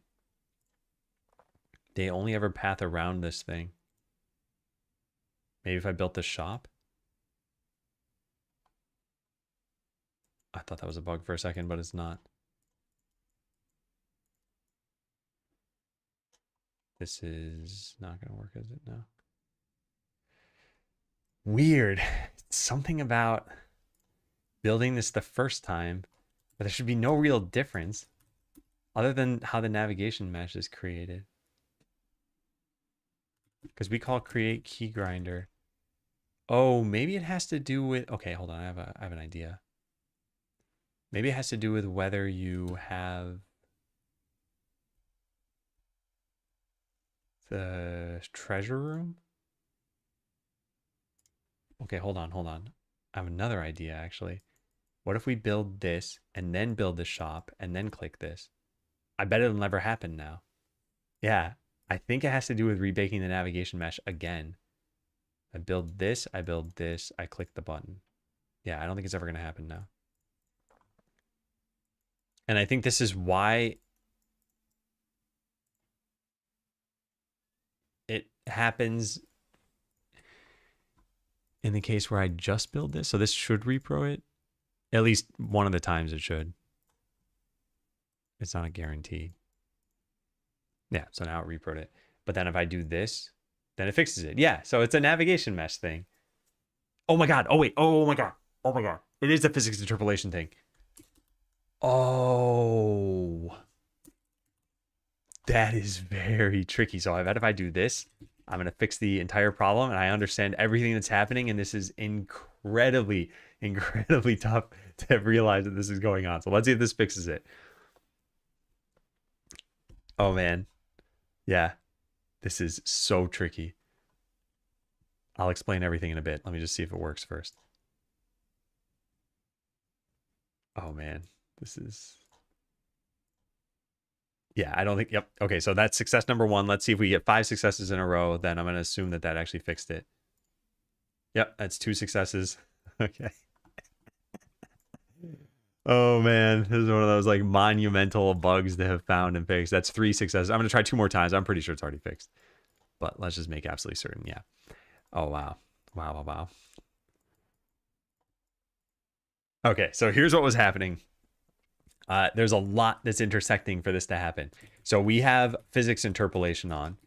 The way that physics interpolation works is that when you set the position of something, like let's say I say the position is equal to like the portal's position. What happens is we're going to spawn this thing at 0, 0. Now 0, 0 happens to be here, but that doesn't really matter. And then when we set it to the portal position, it will move to that position over time due to physics interpolation. And that time is very fast. So what was happening with the key grinder is we were setting its position to here, but it started from this X, so it then had to move up and left. But we called rebake navigation mesh at the same time that we created it. So somewhere along this path, like maybe when it's gotten to, if this is its final destination, maybe its rectangle is really there instead, it would rebake the navigation mesh and then continue to move this further over. So the drop-off point would be correct, but the navigation mesh would have acted like it was here instead of here, which is what caused those paths to be messed up. This is so tricky. All right, anyway, the fix is that 1 line of code. That's it. And I need to do this everywhere. So anywhere else we set global position equal. Yeah, like this. Chef slime, same thing.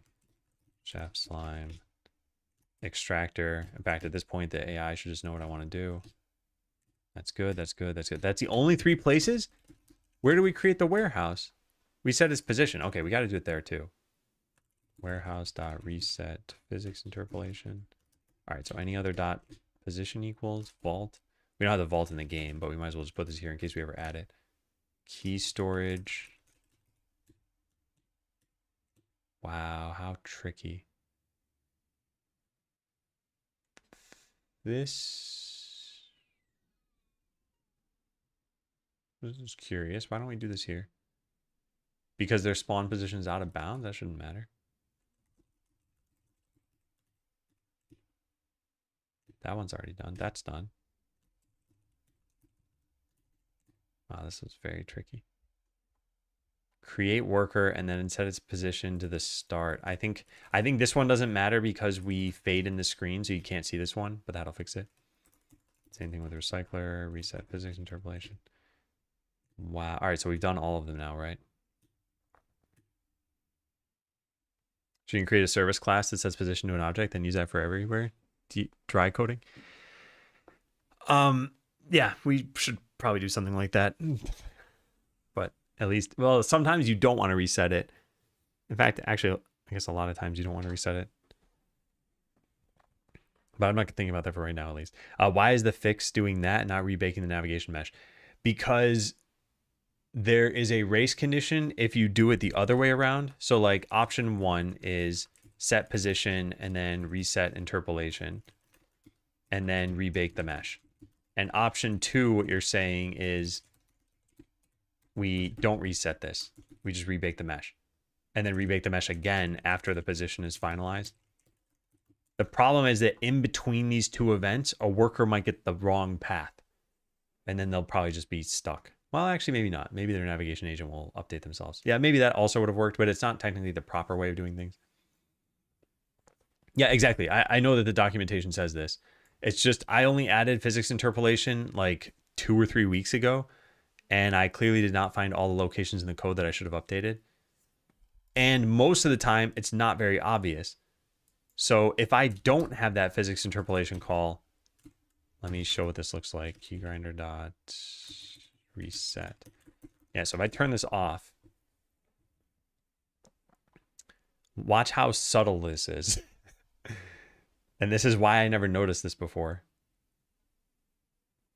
So I'm going to go make a new game. And we're just going to build the key grinder.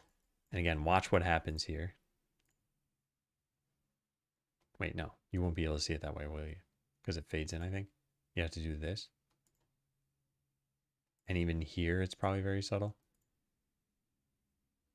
I think it's happening. I think it's really hard to see. Hang on. I'm going to show this off, but give me a sec. I need to probably fix this stuff. How much faster did that go due to all the stuff you learned along the way? Probably like, I don't know, 10 or 20% faster. I think there's still a lot of time spent just doing game design and iterating and all the other just game dev stuff you can't really avoid. Maybe you develop better intuition about it. Is this happening? What's going on? There, I think it happened there. Okay, so now we go watch the frame by frame video of that. Okay, we go back a bunch of frames.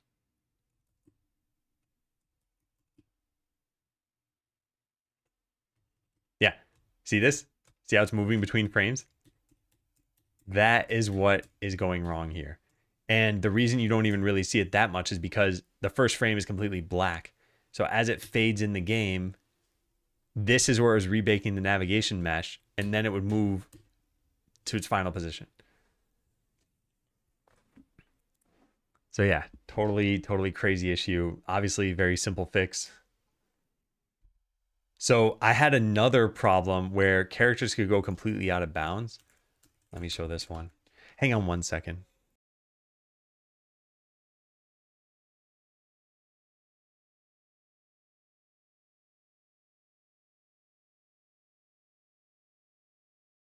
Okay, sorry about that. Yeah, so let's paste this in.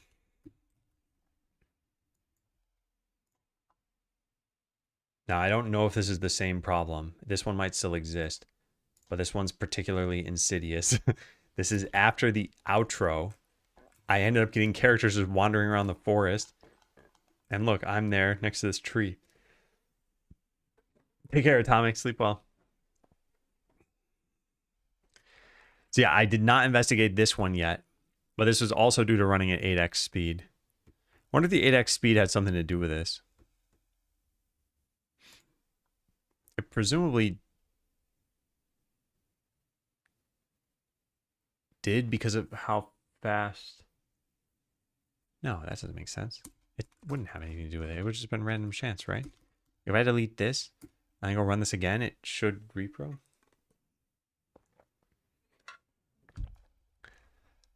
Game Adam tried to escape. Yeah, I gotta investigate that. Hey, who cares? Welcome in. Nice. What is that? A Pichu? Or Pikachu? I thought Pichu had rounded ears, but that might be Pikachu.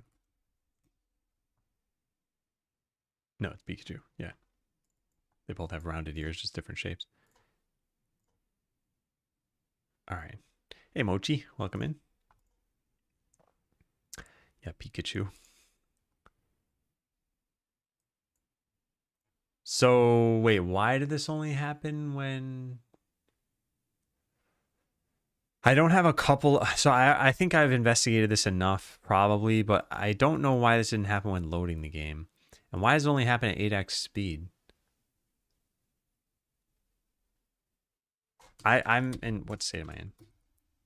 Create key grinder. I commented this thing out, right? Yeah. So this should be the buggy state, but I think it's only going to be buggy when we're running at 8x speed. So if I do change this to be that fast, then now it's going to be broken, right? Well, it could be broken, I think. Or maybe this has a different parent node. I don't know. Yeah, there we go. Okay, yeah. So that's broken. But that's a new game. And yeah, it seems to only be when you have it running in turbo mode. Yeah. As long as it's okay, so thanks to ABC's picture, I can tell when this is broken and when it's not. When the red lines are hugging the graphic here, it's broken. So here we know they're going to drop them in. Everything's going to be okay because it's not hugging that graphic. So yeah, it seems to only happen at top speeds.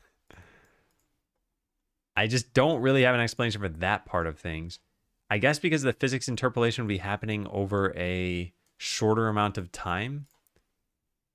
Maybe the real problem is that the navigation mesh gets baked faster. Yeah, maybe that's it. I don't know. Yeah.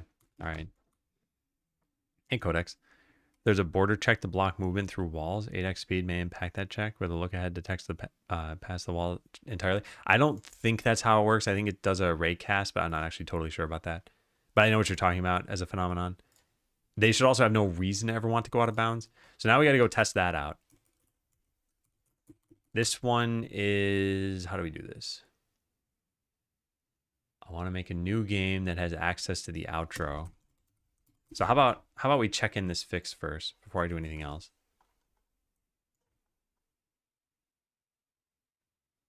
Start game. Yeah. So stage that. Yep.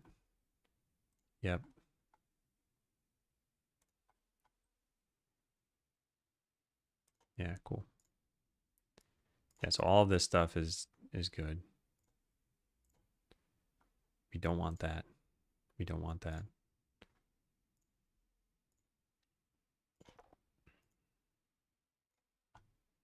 Okay, so I think those should be all the actual changes I care about, right? That's fine. Item machine, I changed a color. I don't care about that. Cheats menu, nothing should be important in there. This shouldn't matter. And this shouldn't matter, yeah. All right, so fix critical bug. All right, so the repro is pretty intense. Make a new game. Click grant most things. Right click, I guess create 50 workers. Grant a bunch of armor items. Build the, set game speed to 8x. Build the key grinder and turn the grinder on. At this point, workers, like the nav mesh could get baked in such a way that workers go out of bounds.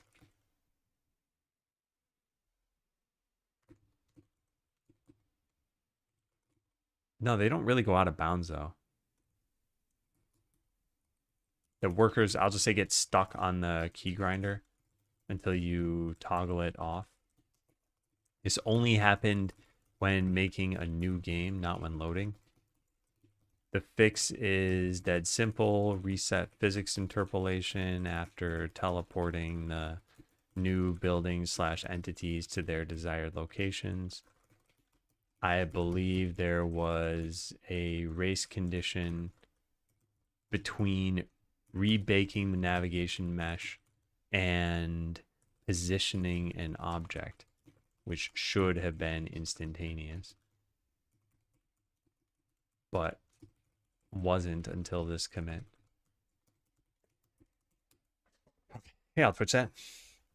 You have a marketing plan? Are you doing ad campaigns? I'll try ad campaigns after I've launched. I don't want to do them beforehand because it's going to be too hard to figure out if they're worthwhile. Like if I were to spend $1 million, I will get more than one wish list, right? But it'll be hard to say, like, let's say I end up with, I don't know, 100,000 wish lists.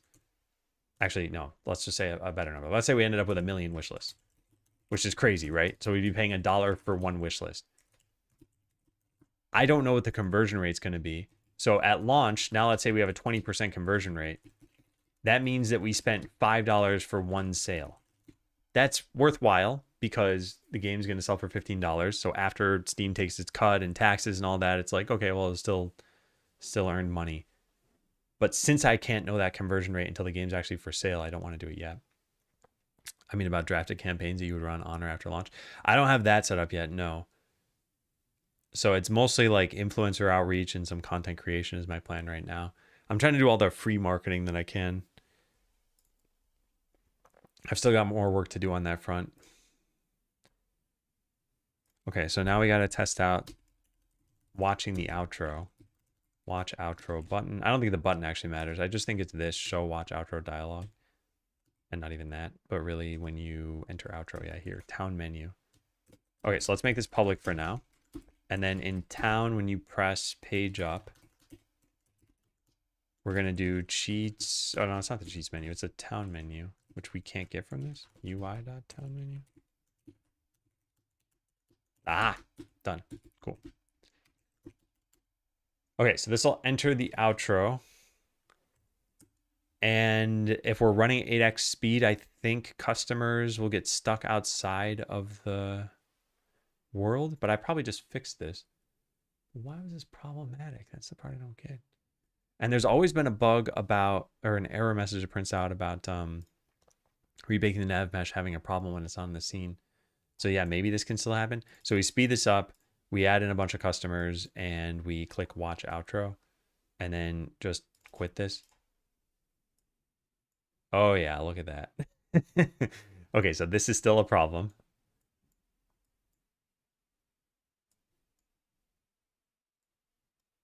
I bet if we build anything, it'll get fixed. Yeah, no. Are they just, and maybe it's not fixed because they're stuck outside now. They have no way of getting back in. Yeah, that's probably the issue. So you probably just need to fix this. I think it's going to be hard to do that. What happened here? I think this is spurious. Yeah, we don't have a viewport at that point. So, all right, so that problem doesn't matter, but this one does matter. And I wrote down why this happens, and I think we could fix this, but I think it's hard to do. This will trigger an error in the navigation server. Error, root node needs to be inside the scene tree. As far as I can tell, there's no impact. Well, that's wrong. It's caused by signpost changing visibility and rebaking the navigation mesh despite is inside tree returning true.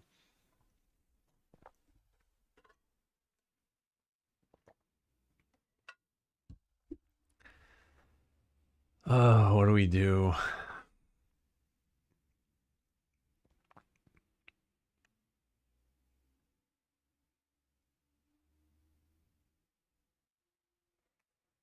Yeah, what do we do? Maybe we wait one frame? Would that work? Man, if that would work, that'd be amazing.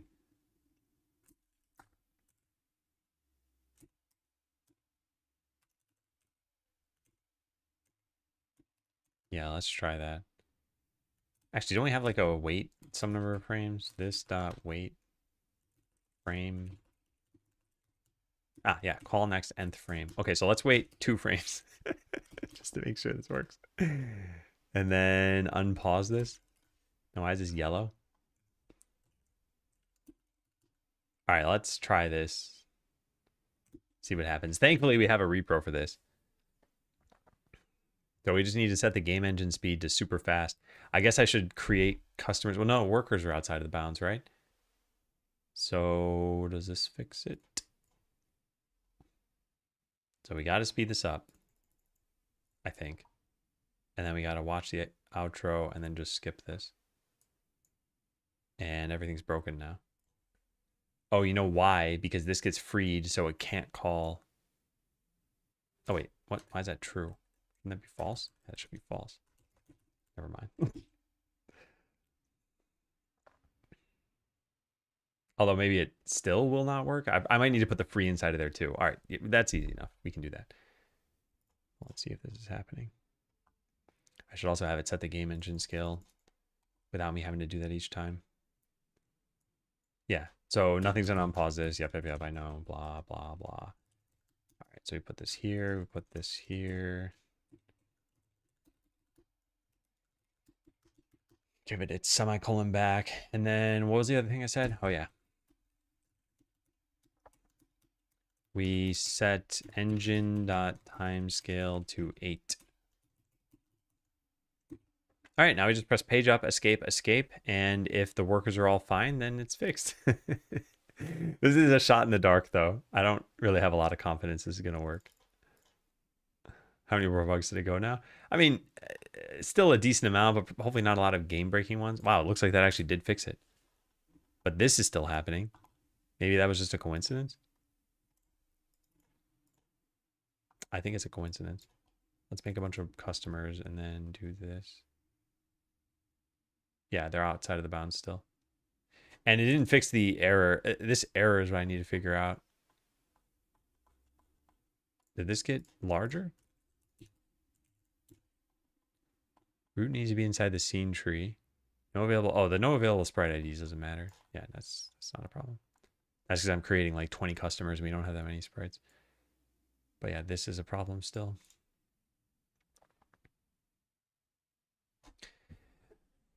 And yeah, it's because of the signpost on visibility change. It's never really supposed to be visibility changing that did this.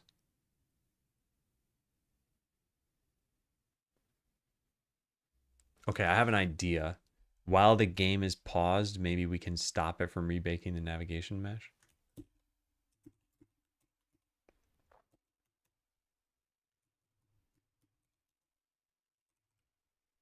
How do we check if it's paused? Oh, where do we do that thing in outro? Get tree.paused. Where is that code here? Get tree.paused. Okay, let's try that. So now this 2-frame thing that I'm doing is pointless because it has no impact.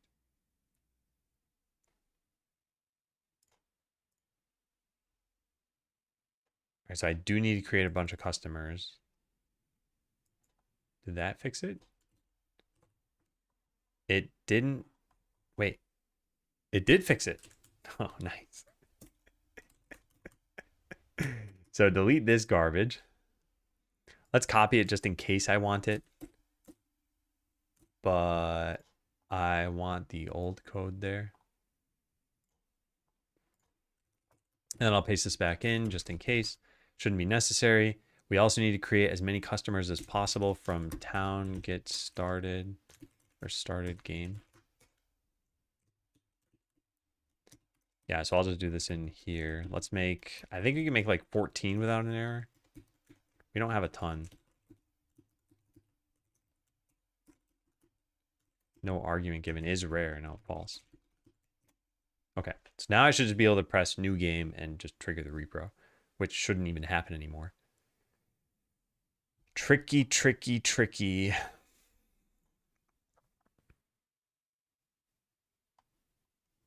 This could have another impact though. Yeah, so now we should see no errors. Yeah, none. All right, there is one tiny thing that is potentially difficult about this, which is that inside rebake navigation mesh now, I have this check to see if it's paused. If the game is paused, we don't allow rebaking. Then what? Needs rebake is checked every physics frame or something? It is not.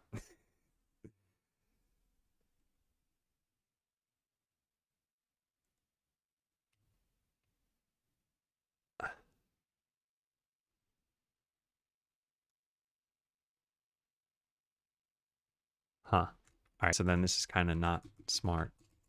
We should just put it like this. And then I should put the comment here. If the game is... So I guess I should say this is to accommodate a very specific scenario.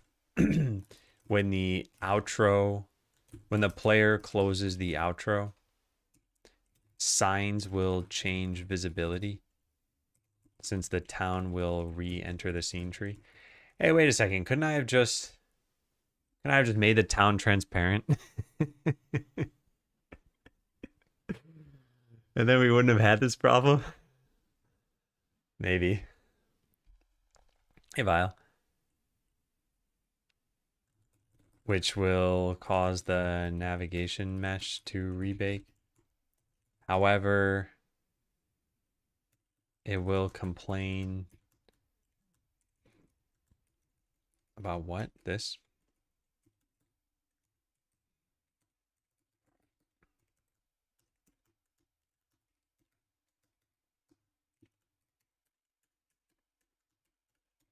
Okay, so what this is to accommodate a very specific scenario. When the player closes the outro, sign posts will change visibility since the town will re-enter the scene tree, which will cause the navigation mesh to rebake. However, it will show error. The root node needs to be inside the scene tree, despite that it is inside the scene tree. Maybe it's not. I don't know. This allows characters, entities to go out of bounds. As such, we prevent rebaking while the scene tree is paused. I don't think this is the smartest way of handling things, but it's the easiest. Now, I think we could hit an issue here where you pause in the exact same frame that we need to rebake the navigation mesh, and then your characters could walk through that new thing, whatever it would be. So we got to accommodate that. But yeah, I don't see any problems here. Almost makes me wonder if it is best to just make everything transparent and also pause the town. Oh, I am concerned about this. So can we ever call this while the game is paused? Man, we do this all over the place, huh?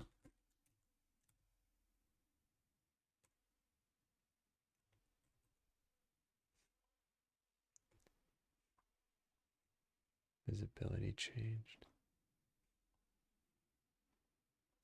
Treasure room. No. None of these would. What's this? Is it loading from the save? No.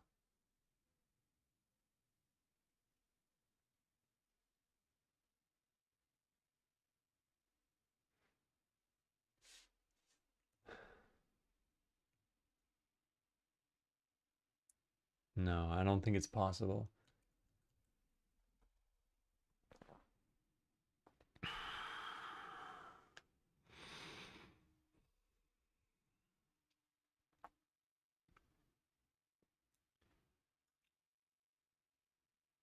I think the question is,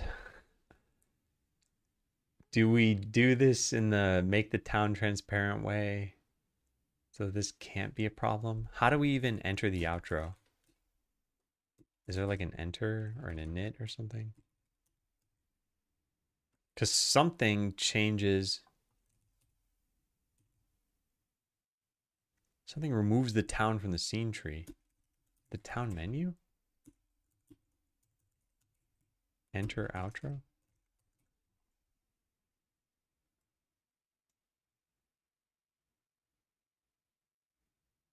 Yeah, we remove it here.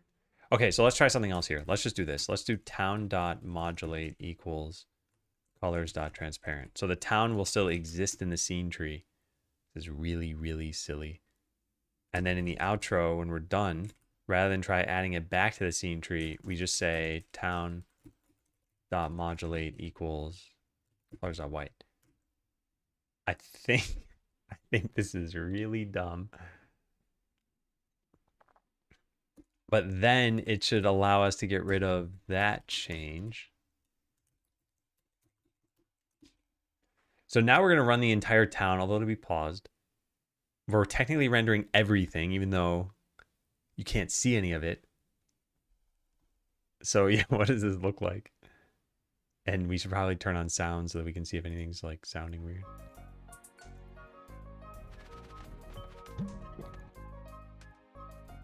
Everything seems fine, right?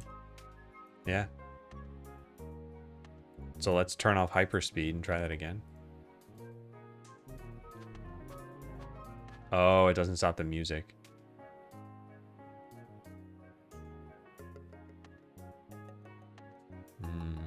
So So we need to fix the music. But otherwise, I guess it's all fine.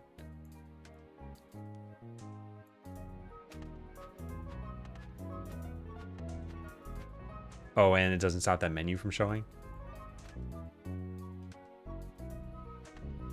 Yeah, this is probably not smart. All right.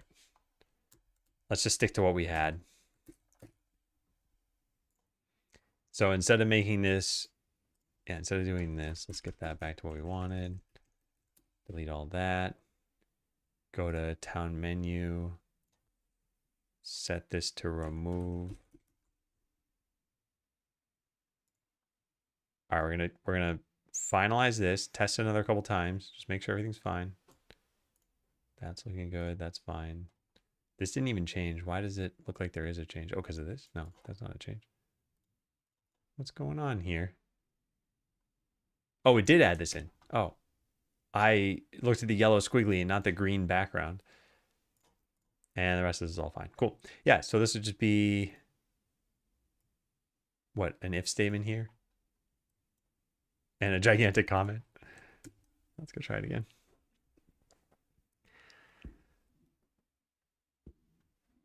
One of the things that's kind of nice is at least you could have just saved and loaded the game, even if I had had these bugs in. They're pretty unprofessional looking. That didn't sound right. Oh, no. It was technically correct. I was like, why did it make all those sounds? But it's because I'm running cheats as soon as you load the game. Yeah, nice. Oh, thank goodness. Okay. I think it's all fine. Now, what's this that's happening? What is happening here? Tree exited is already connected. Radial menu?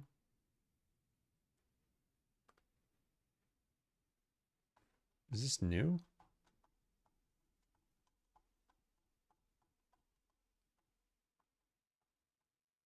Huh. And intro's adding the title screen again, which is calling radial menus enter.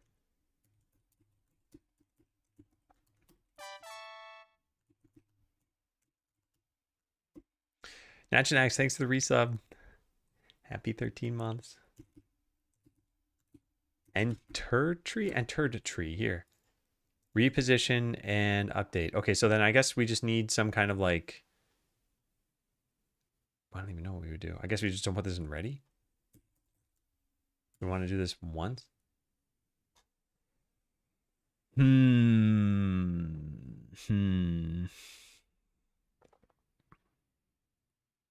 How do we fix this?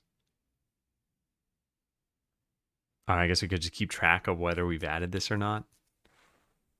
Alternatively, we put this in this thing's enter tree, and then on exiting the tree, remove all these.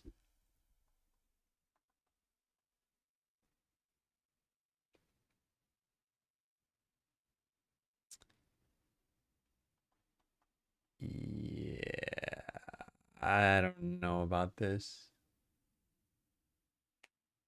Yeah, I don't know about this.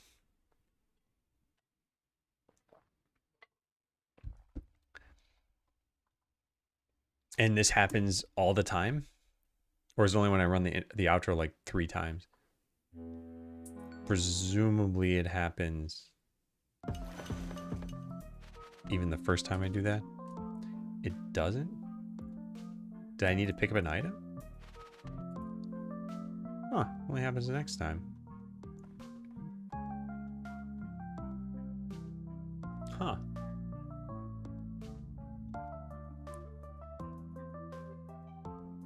I don't know what to do about this. I also don't know why it's only happening when you run it multiple times.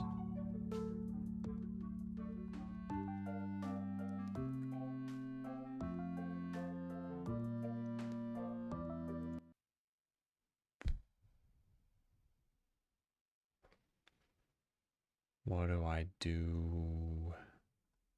Well, let's see what the line is for that. It's not this, right? It's this thing. Radial menu ready, line 135.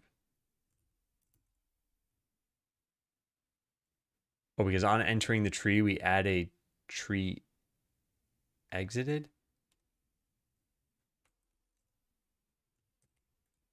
Oh, okay. I think I understand this.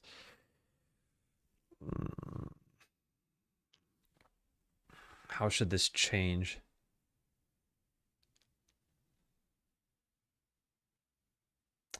Can't we just do child exited tree? Yeah, why don't we do that? Huh. Requiem? What is Requiem?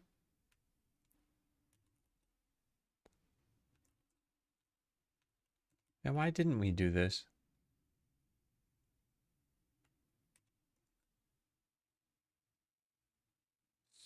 Seems very weird because it seems like the proper way of doing this would just be like that and then we're good. All right, well, let's try this out. RE9. Oh, no, I don't plan on playing that. I don't play scary games. I've never played a Resident Evil game. All right, so we just run this a couple times. Yeah, nice. Everything's fixed. Okay. All right, well, let's go check this stuff in. The combat's good. It's probably a good game. I'm not saying it's a bad game or something. I don't play scary games. That's all.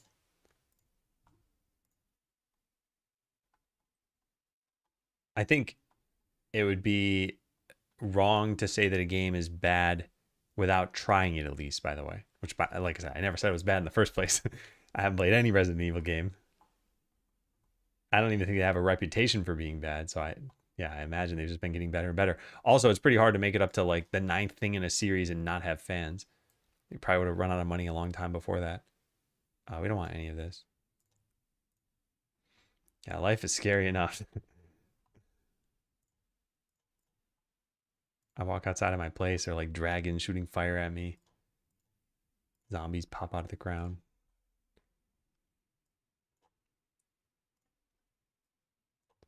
All right. Yeehaw. We have fixed a lot. I am probably going to get lunch pretty soon. Okay, so I don't need this either. So all we have, nope, not this. All we have now is this one change. So this is fix, but oh wait, it cannot be on its own because there is another problem here. Yep, there we go. So fix rebaking of nav mesh during at end of outro.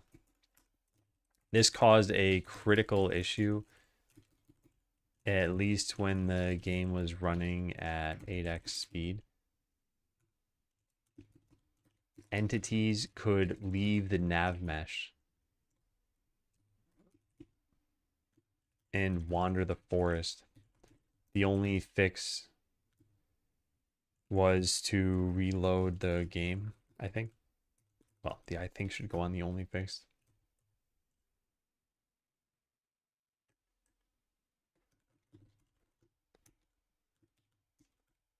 Okay, now we simply don't allow rebaking the nav mesh while the game is paused, which is the state you would be in at the end of the outro.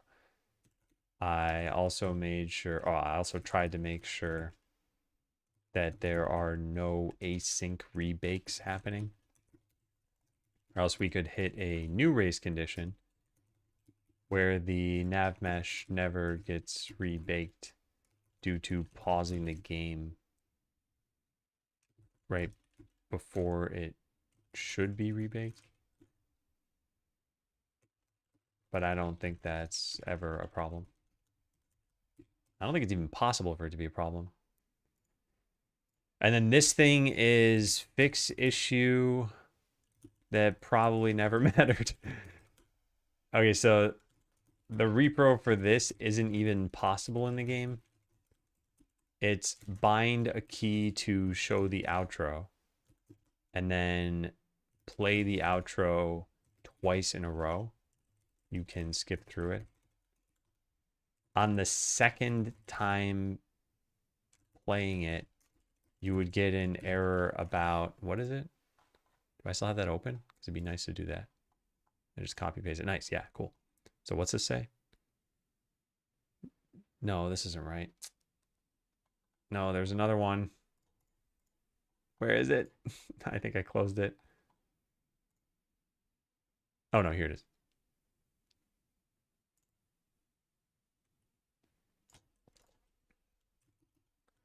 This error. Cool.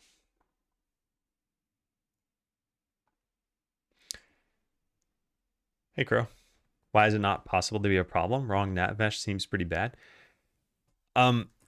Two things. One, the nav mesh issue was based on cheating. Like there's a dev cheat that lets you play at 8x speed. This is just not something players can do. And two, this issue I'm filing now is from playing the outro multiple times. A player can only play it once. So neither of these should have been real problems, but just in case, I'm fixing them anyway. Because I agree that if there were a problem, if you could somehow do this at 1x speed, then yeah, it'd be broken. So we should be fixing it for everyone, but I don't think players could actually have hit this. It'd be like if you were, you know, like, oh, Pokemon has a problem when you get your Pokemon to level 500. It's like, well, players can't do that. So maybe it's worth fixing, maybe not. All depends. Okay. Yeah. All right. Close every single tab. Ooh.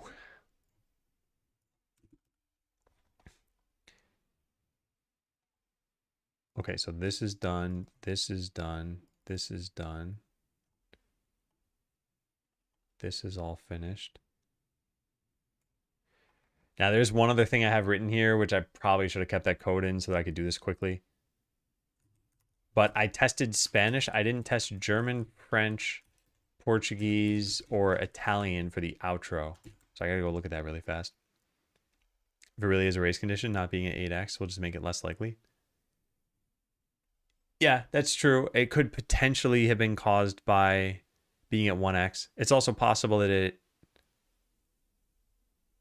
Yeah, I guess it all depends on what lag would do to this. Like if you could trick Delta into being like 500 milliseconds for a frame, maybe it would have happened.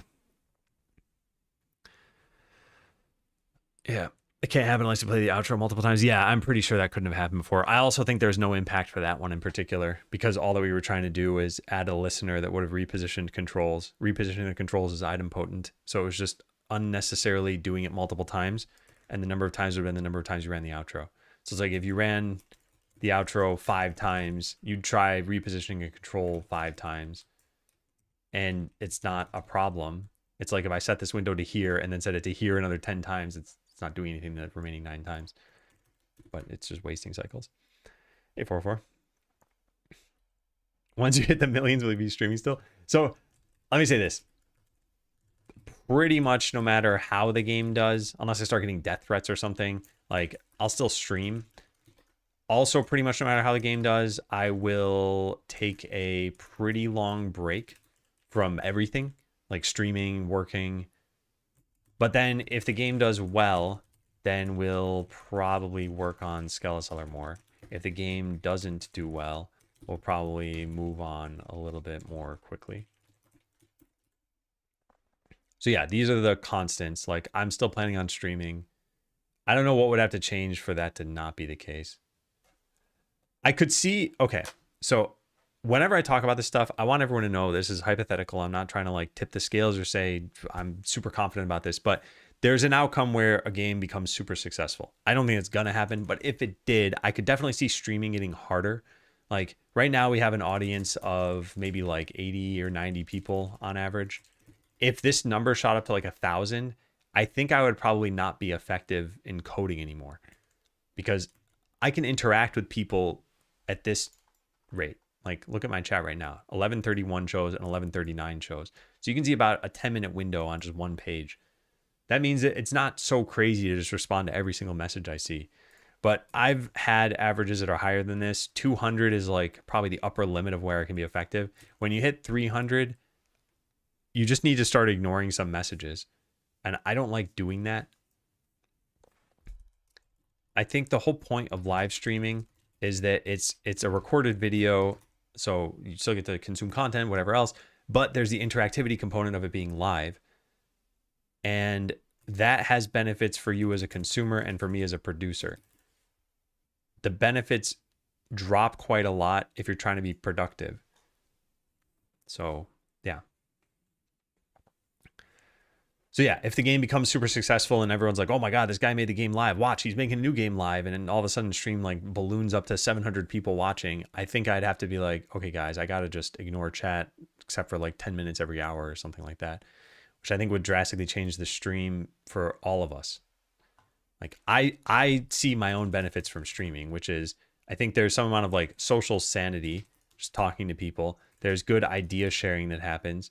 And there's a lot of like error correction, kind of steering me off a bad path.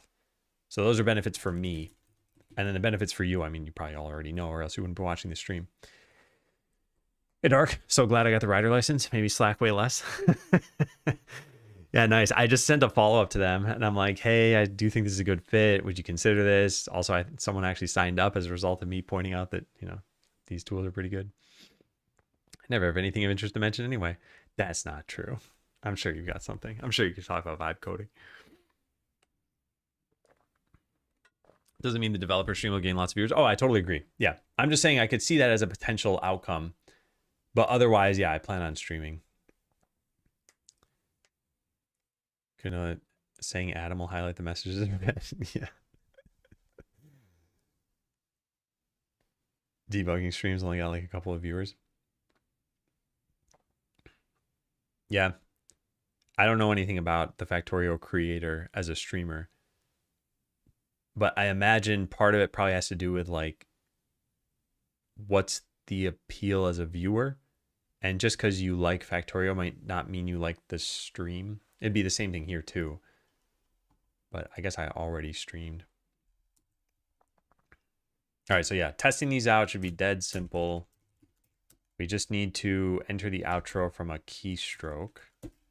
Unhandled input, page up, delete that. Cool. Okay, let's go try this. Get AI to send responses. Would be kind of interesting. But yeah. Okay, so all we need to do... Whoa. There's like a lag at the beginning of starting the game. I don't know what's doing that. I'm not super concerned yet. So we got to try the other... So I tried Spanish. Let's start with French. And all we need to do is watch the outro in all of these languages. And we're just trying to see, is anything cut off?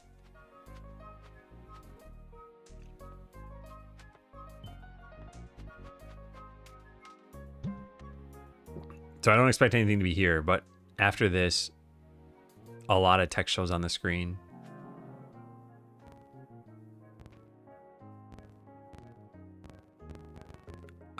Yeah, and this is intentionally supposed to be very fast and hard to read. That's not an issue. Just as long as it doesn't get truncated, and it didn't. I don't think there'd be an issue here. Okay, that was strange. Like there was some weird movement at the end there. I think the outro, at least in French, looked choppy at the end.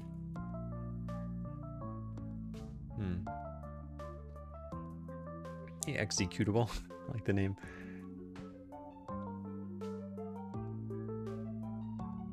Yeah,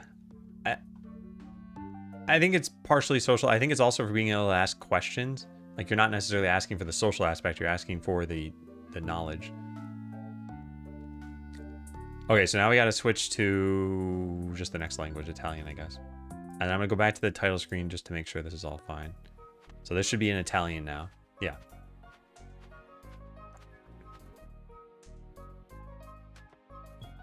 It's like kind of choppy. I don't know why it's kind of choppy.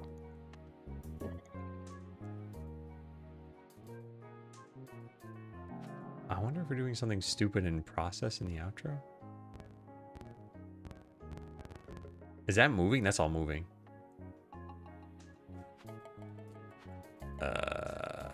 Also think the text at the end needs... Hang on, let me watch the rest of this. Doesn't look choppy there. Oh, it's zoomed out kind of weirdly. May need the dialogue at the very end to fade out so that the camera doesn't make it look weird.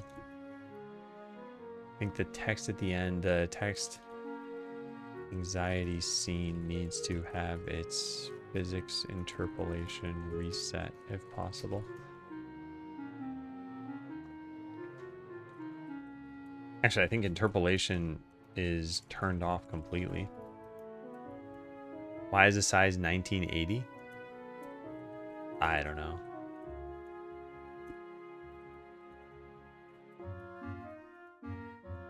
I don't see a size of 1980. Yeah, I'm not sure. Glad you got the... Yeah. The method?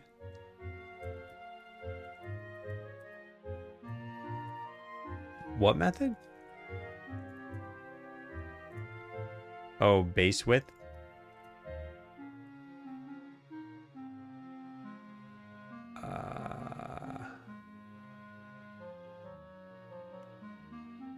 I don't know. I'm not going to look through this right now. As long as this looks fine here, I think I'm okay.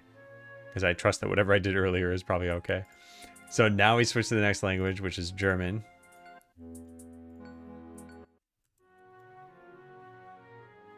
You assume it should be 1920?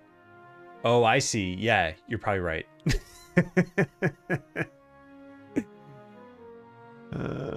It still looks fine, but yeah, that's... Yeah. Is this music from the game? Yeah, this is music from the game. Okay, so now we're watching the German version. Where if we had any problems, I think it would be with German, because German generally has long words.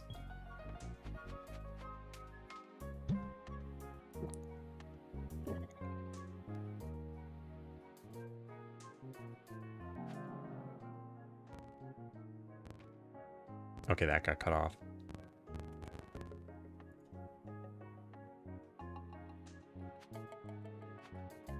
Yeah.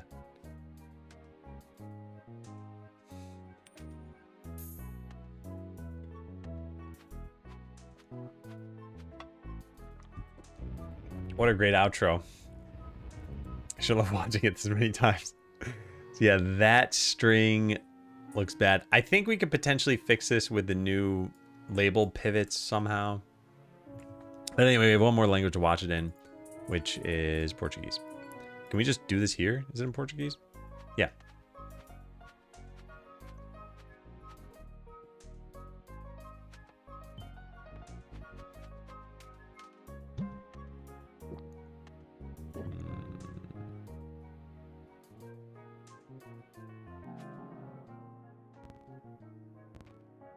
The text looks like it's moving. All right, this all fits at least.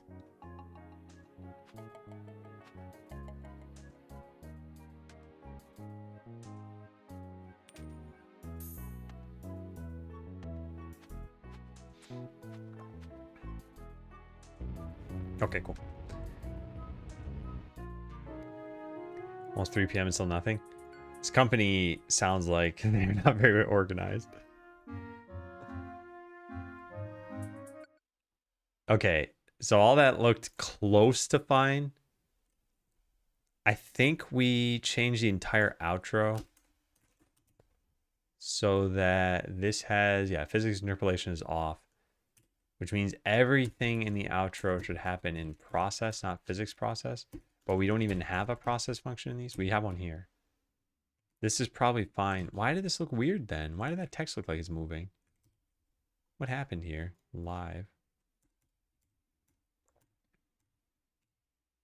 Right here. Okay, so I'm going to go frame by frame. Is this moving? It's not. Why did it look like it's moving? Hang on, let me watch that again. I think it's just when it fades in with a shadow, it just looks like it's moving. I think it's an optical illusion. Yeah, that's an optical illusion. Okay, definitely saw it then. Let's speed it up and see if it still happens. The illusion, I mean. Yeah. That's just, it just looks like it's filling in to the right because the shadow's at the bottom. All right, well, that's okay. Well, it's kind of okay. It does look a little bit weird, doesn't it? Are the shadows not fading in?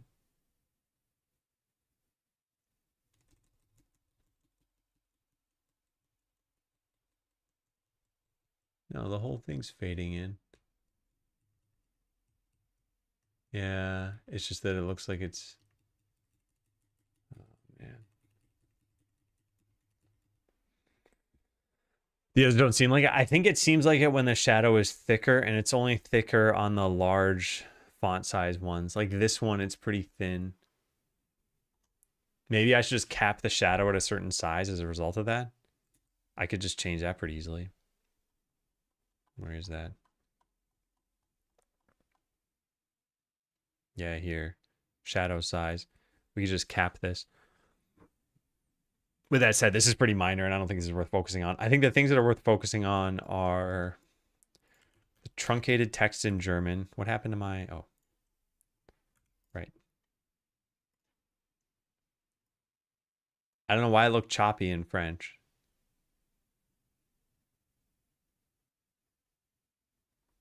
Okay, well, let's go change that German string. How do we even do this?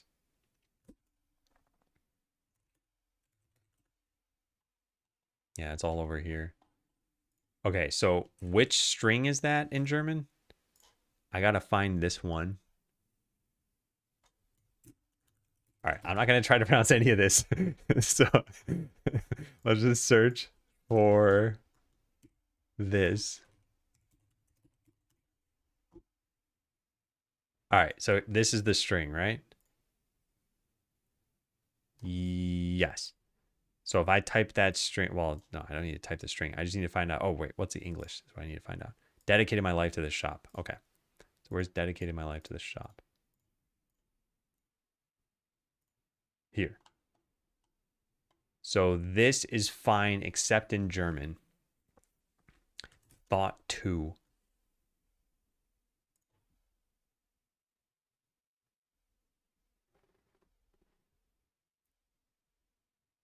Oh, base font size. Can we just change this to like 34 here? If local settings saver dot locale. How do we get the locale? If this is equal to German,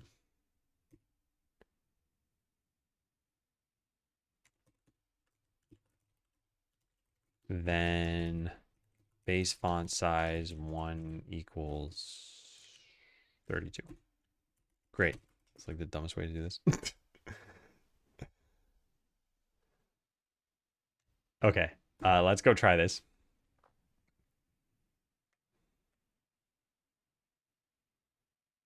Yeah, this is pretty stupid. Thankfully, we can kind of zip through this a little bit. Because, oh wait, we gotta be in German. Because I can set the game speed faster. And then when we go into the outro, it'll be faster. But it'll slow down once we get to this part. That did not slow down. It's okay. Because we have a video for that reason. I thought it should have slowed down. Turns out it doesn't matter.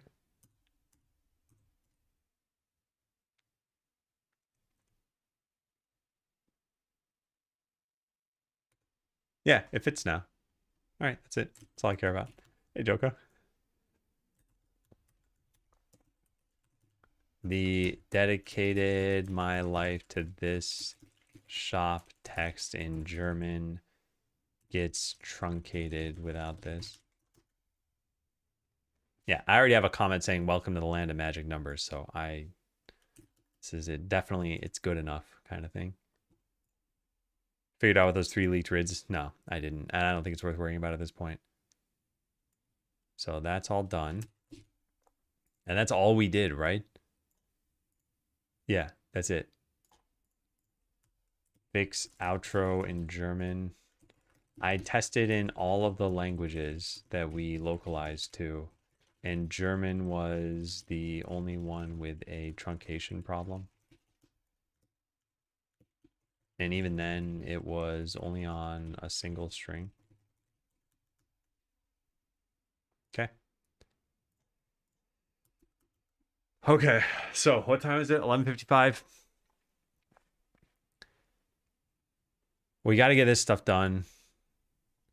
And this. And then what else can I do?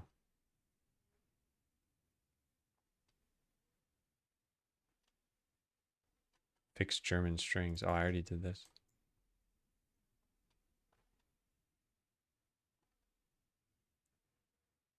Is there anything else? The OST. Oh. Oh, this is done.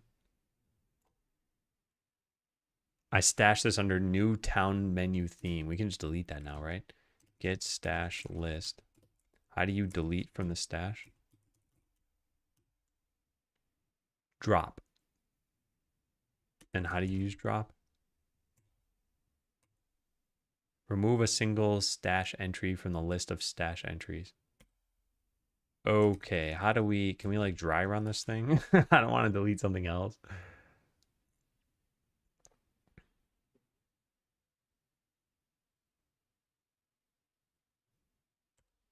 I guess we could just pop it first and then delete it. Yeah, that would probably work. Get stash pop. Where's the town menu one? This one. Stash at 2. Does that work? That does indeed work. Are they affected by game scale? I do not know.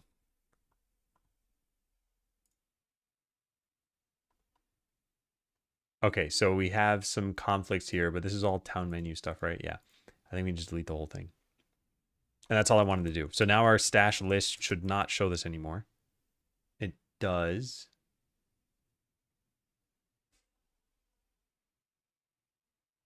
All right, whatever. I don't care. I'm just get reset hard. Good. And then get stash drop. Oh, I should not have put that in my history in case I accidentally do that in the future thinking that says pop. How do you edit the history again? I had my Z shell thing somewhere. History. Here it is. Edit history.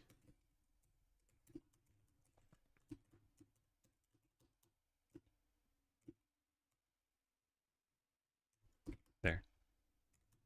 No longer in the history. So now if I open this up and type get stash and then hit Control R, there's no drop. Nice. Whoops. Nice. Okay, so then we can delete all this. All right. Whew.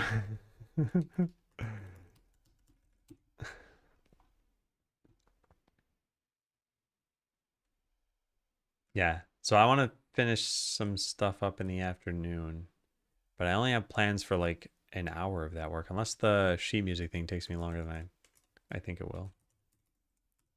So what did we do this morning? Oh yeah. Improve the town menu and notifications.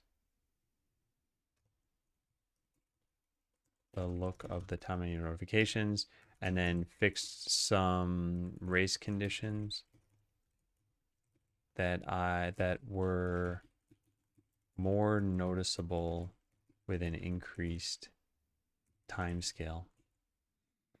No, that part's not really important. I'll just fix some race conditions.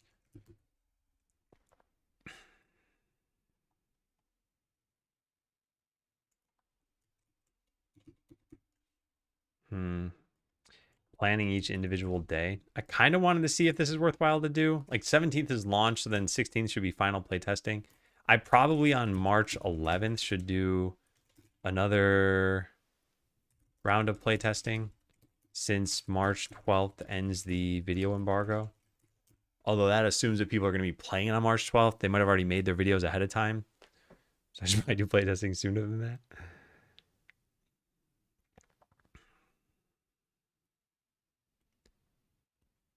But I don't know if it's worth planning each day.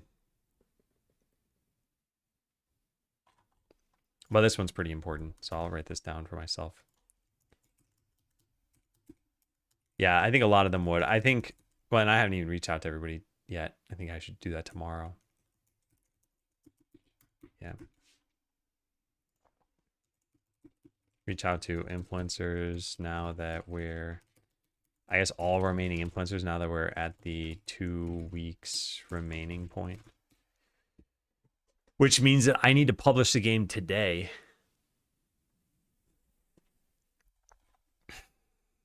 So yeah, I'll write this down. Release new versions. Release new demo/release versions. So that everyone has the new UI. So this is finished. I'll take the trailer and screenshots. I mean, we can do the screenshots on stream if I want, excuse me. And we can do the release stuff there too. I went through the GitHub issues again and I closed some more. Oh, did Dark respond to this?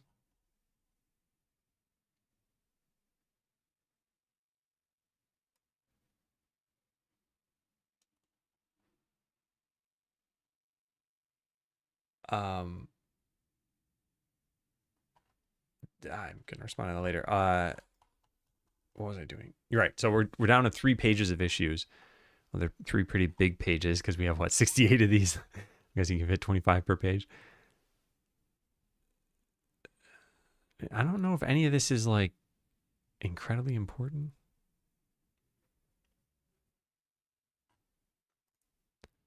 Yeah, because I feel like I've done most of the important ones. I don't know. Maybe we'll just spend the rest of the time in the afternoon. Yeah, if there's any extra time, I'll look through some issues. If there's any extra time, look through GitHub issues to close them out. Okay. Hey, Melodic, what am I using to develop a game? Yeah, C# and Godot. Welcome in, welcome in. Okay, so it is 12 o'clock. I am going to get lunch, and then in about 1 hour, I should be back for another maybe like 3 hours.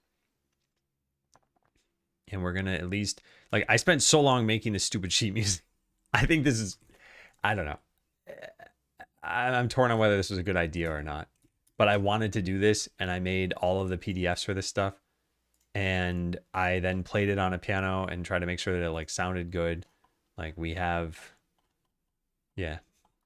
It's just such a stupid thing. Like, I spent like 20 hours on that. I think that was not the best use of my time. Can you drop it from battle? Actually, that'd be kind of interesting. We even do have a, man, see, this is why I stream. I like these sorts of wild ideas. We have a graphic in items that looks like a sheet of paper, right? Yeah, these. You could get sheet music in the game. But the files are just there on your disk, so I don't think it would really, it's not like you can view it in the game. I'm not going to make a PDF viewer or something, but yeah, we could do that. I've been seeing another about Godot lately. I'm new to game development. Oh, like you've been seeing more and more about it? I think it's pretty good. You can imagine someone playing the soundtrack, getting the name of Skeletor out there. Yeah, I think it'd be nice. I think in order for that to happen, though, the music needs to be good enough for people to want to play it. Did you get feedback on it? Was it readable? Not much feedback, no. I was hoping that there'd be someone who could just sight read, who wouldn't mind playing it, and it wouldn't take them very long because they could sight read it and just tell me like, how was it? Should I change anything? I've already tweaked quite a lot though. You had fun. You wanted to do this. You have a little time left. You're gonna be fine though. Yeah. I generally agree. Okay, I'm gonna go get lunch. Thank you all for watching. I will be back in about an hour. If you'd like, there are all the links. And see you soon. Bye, everybody.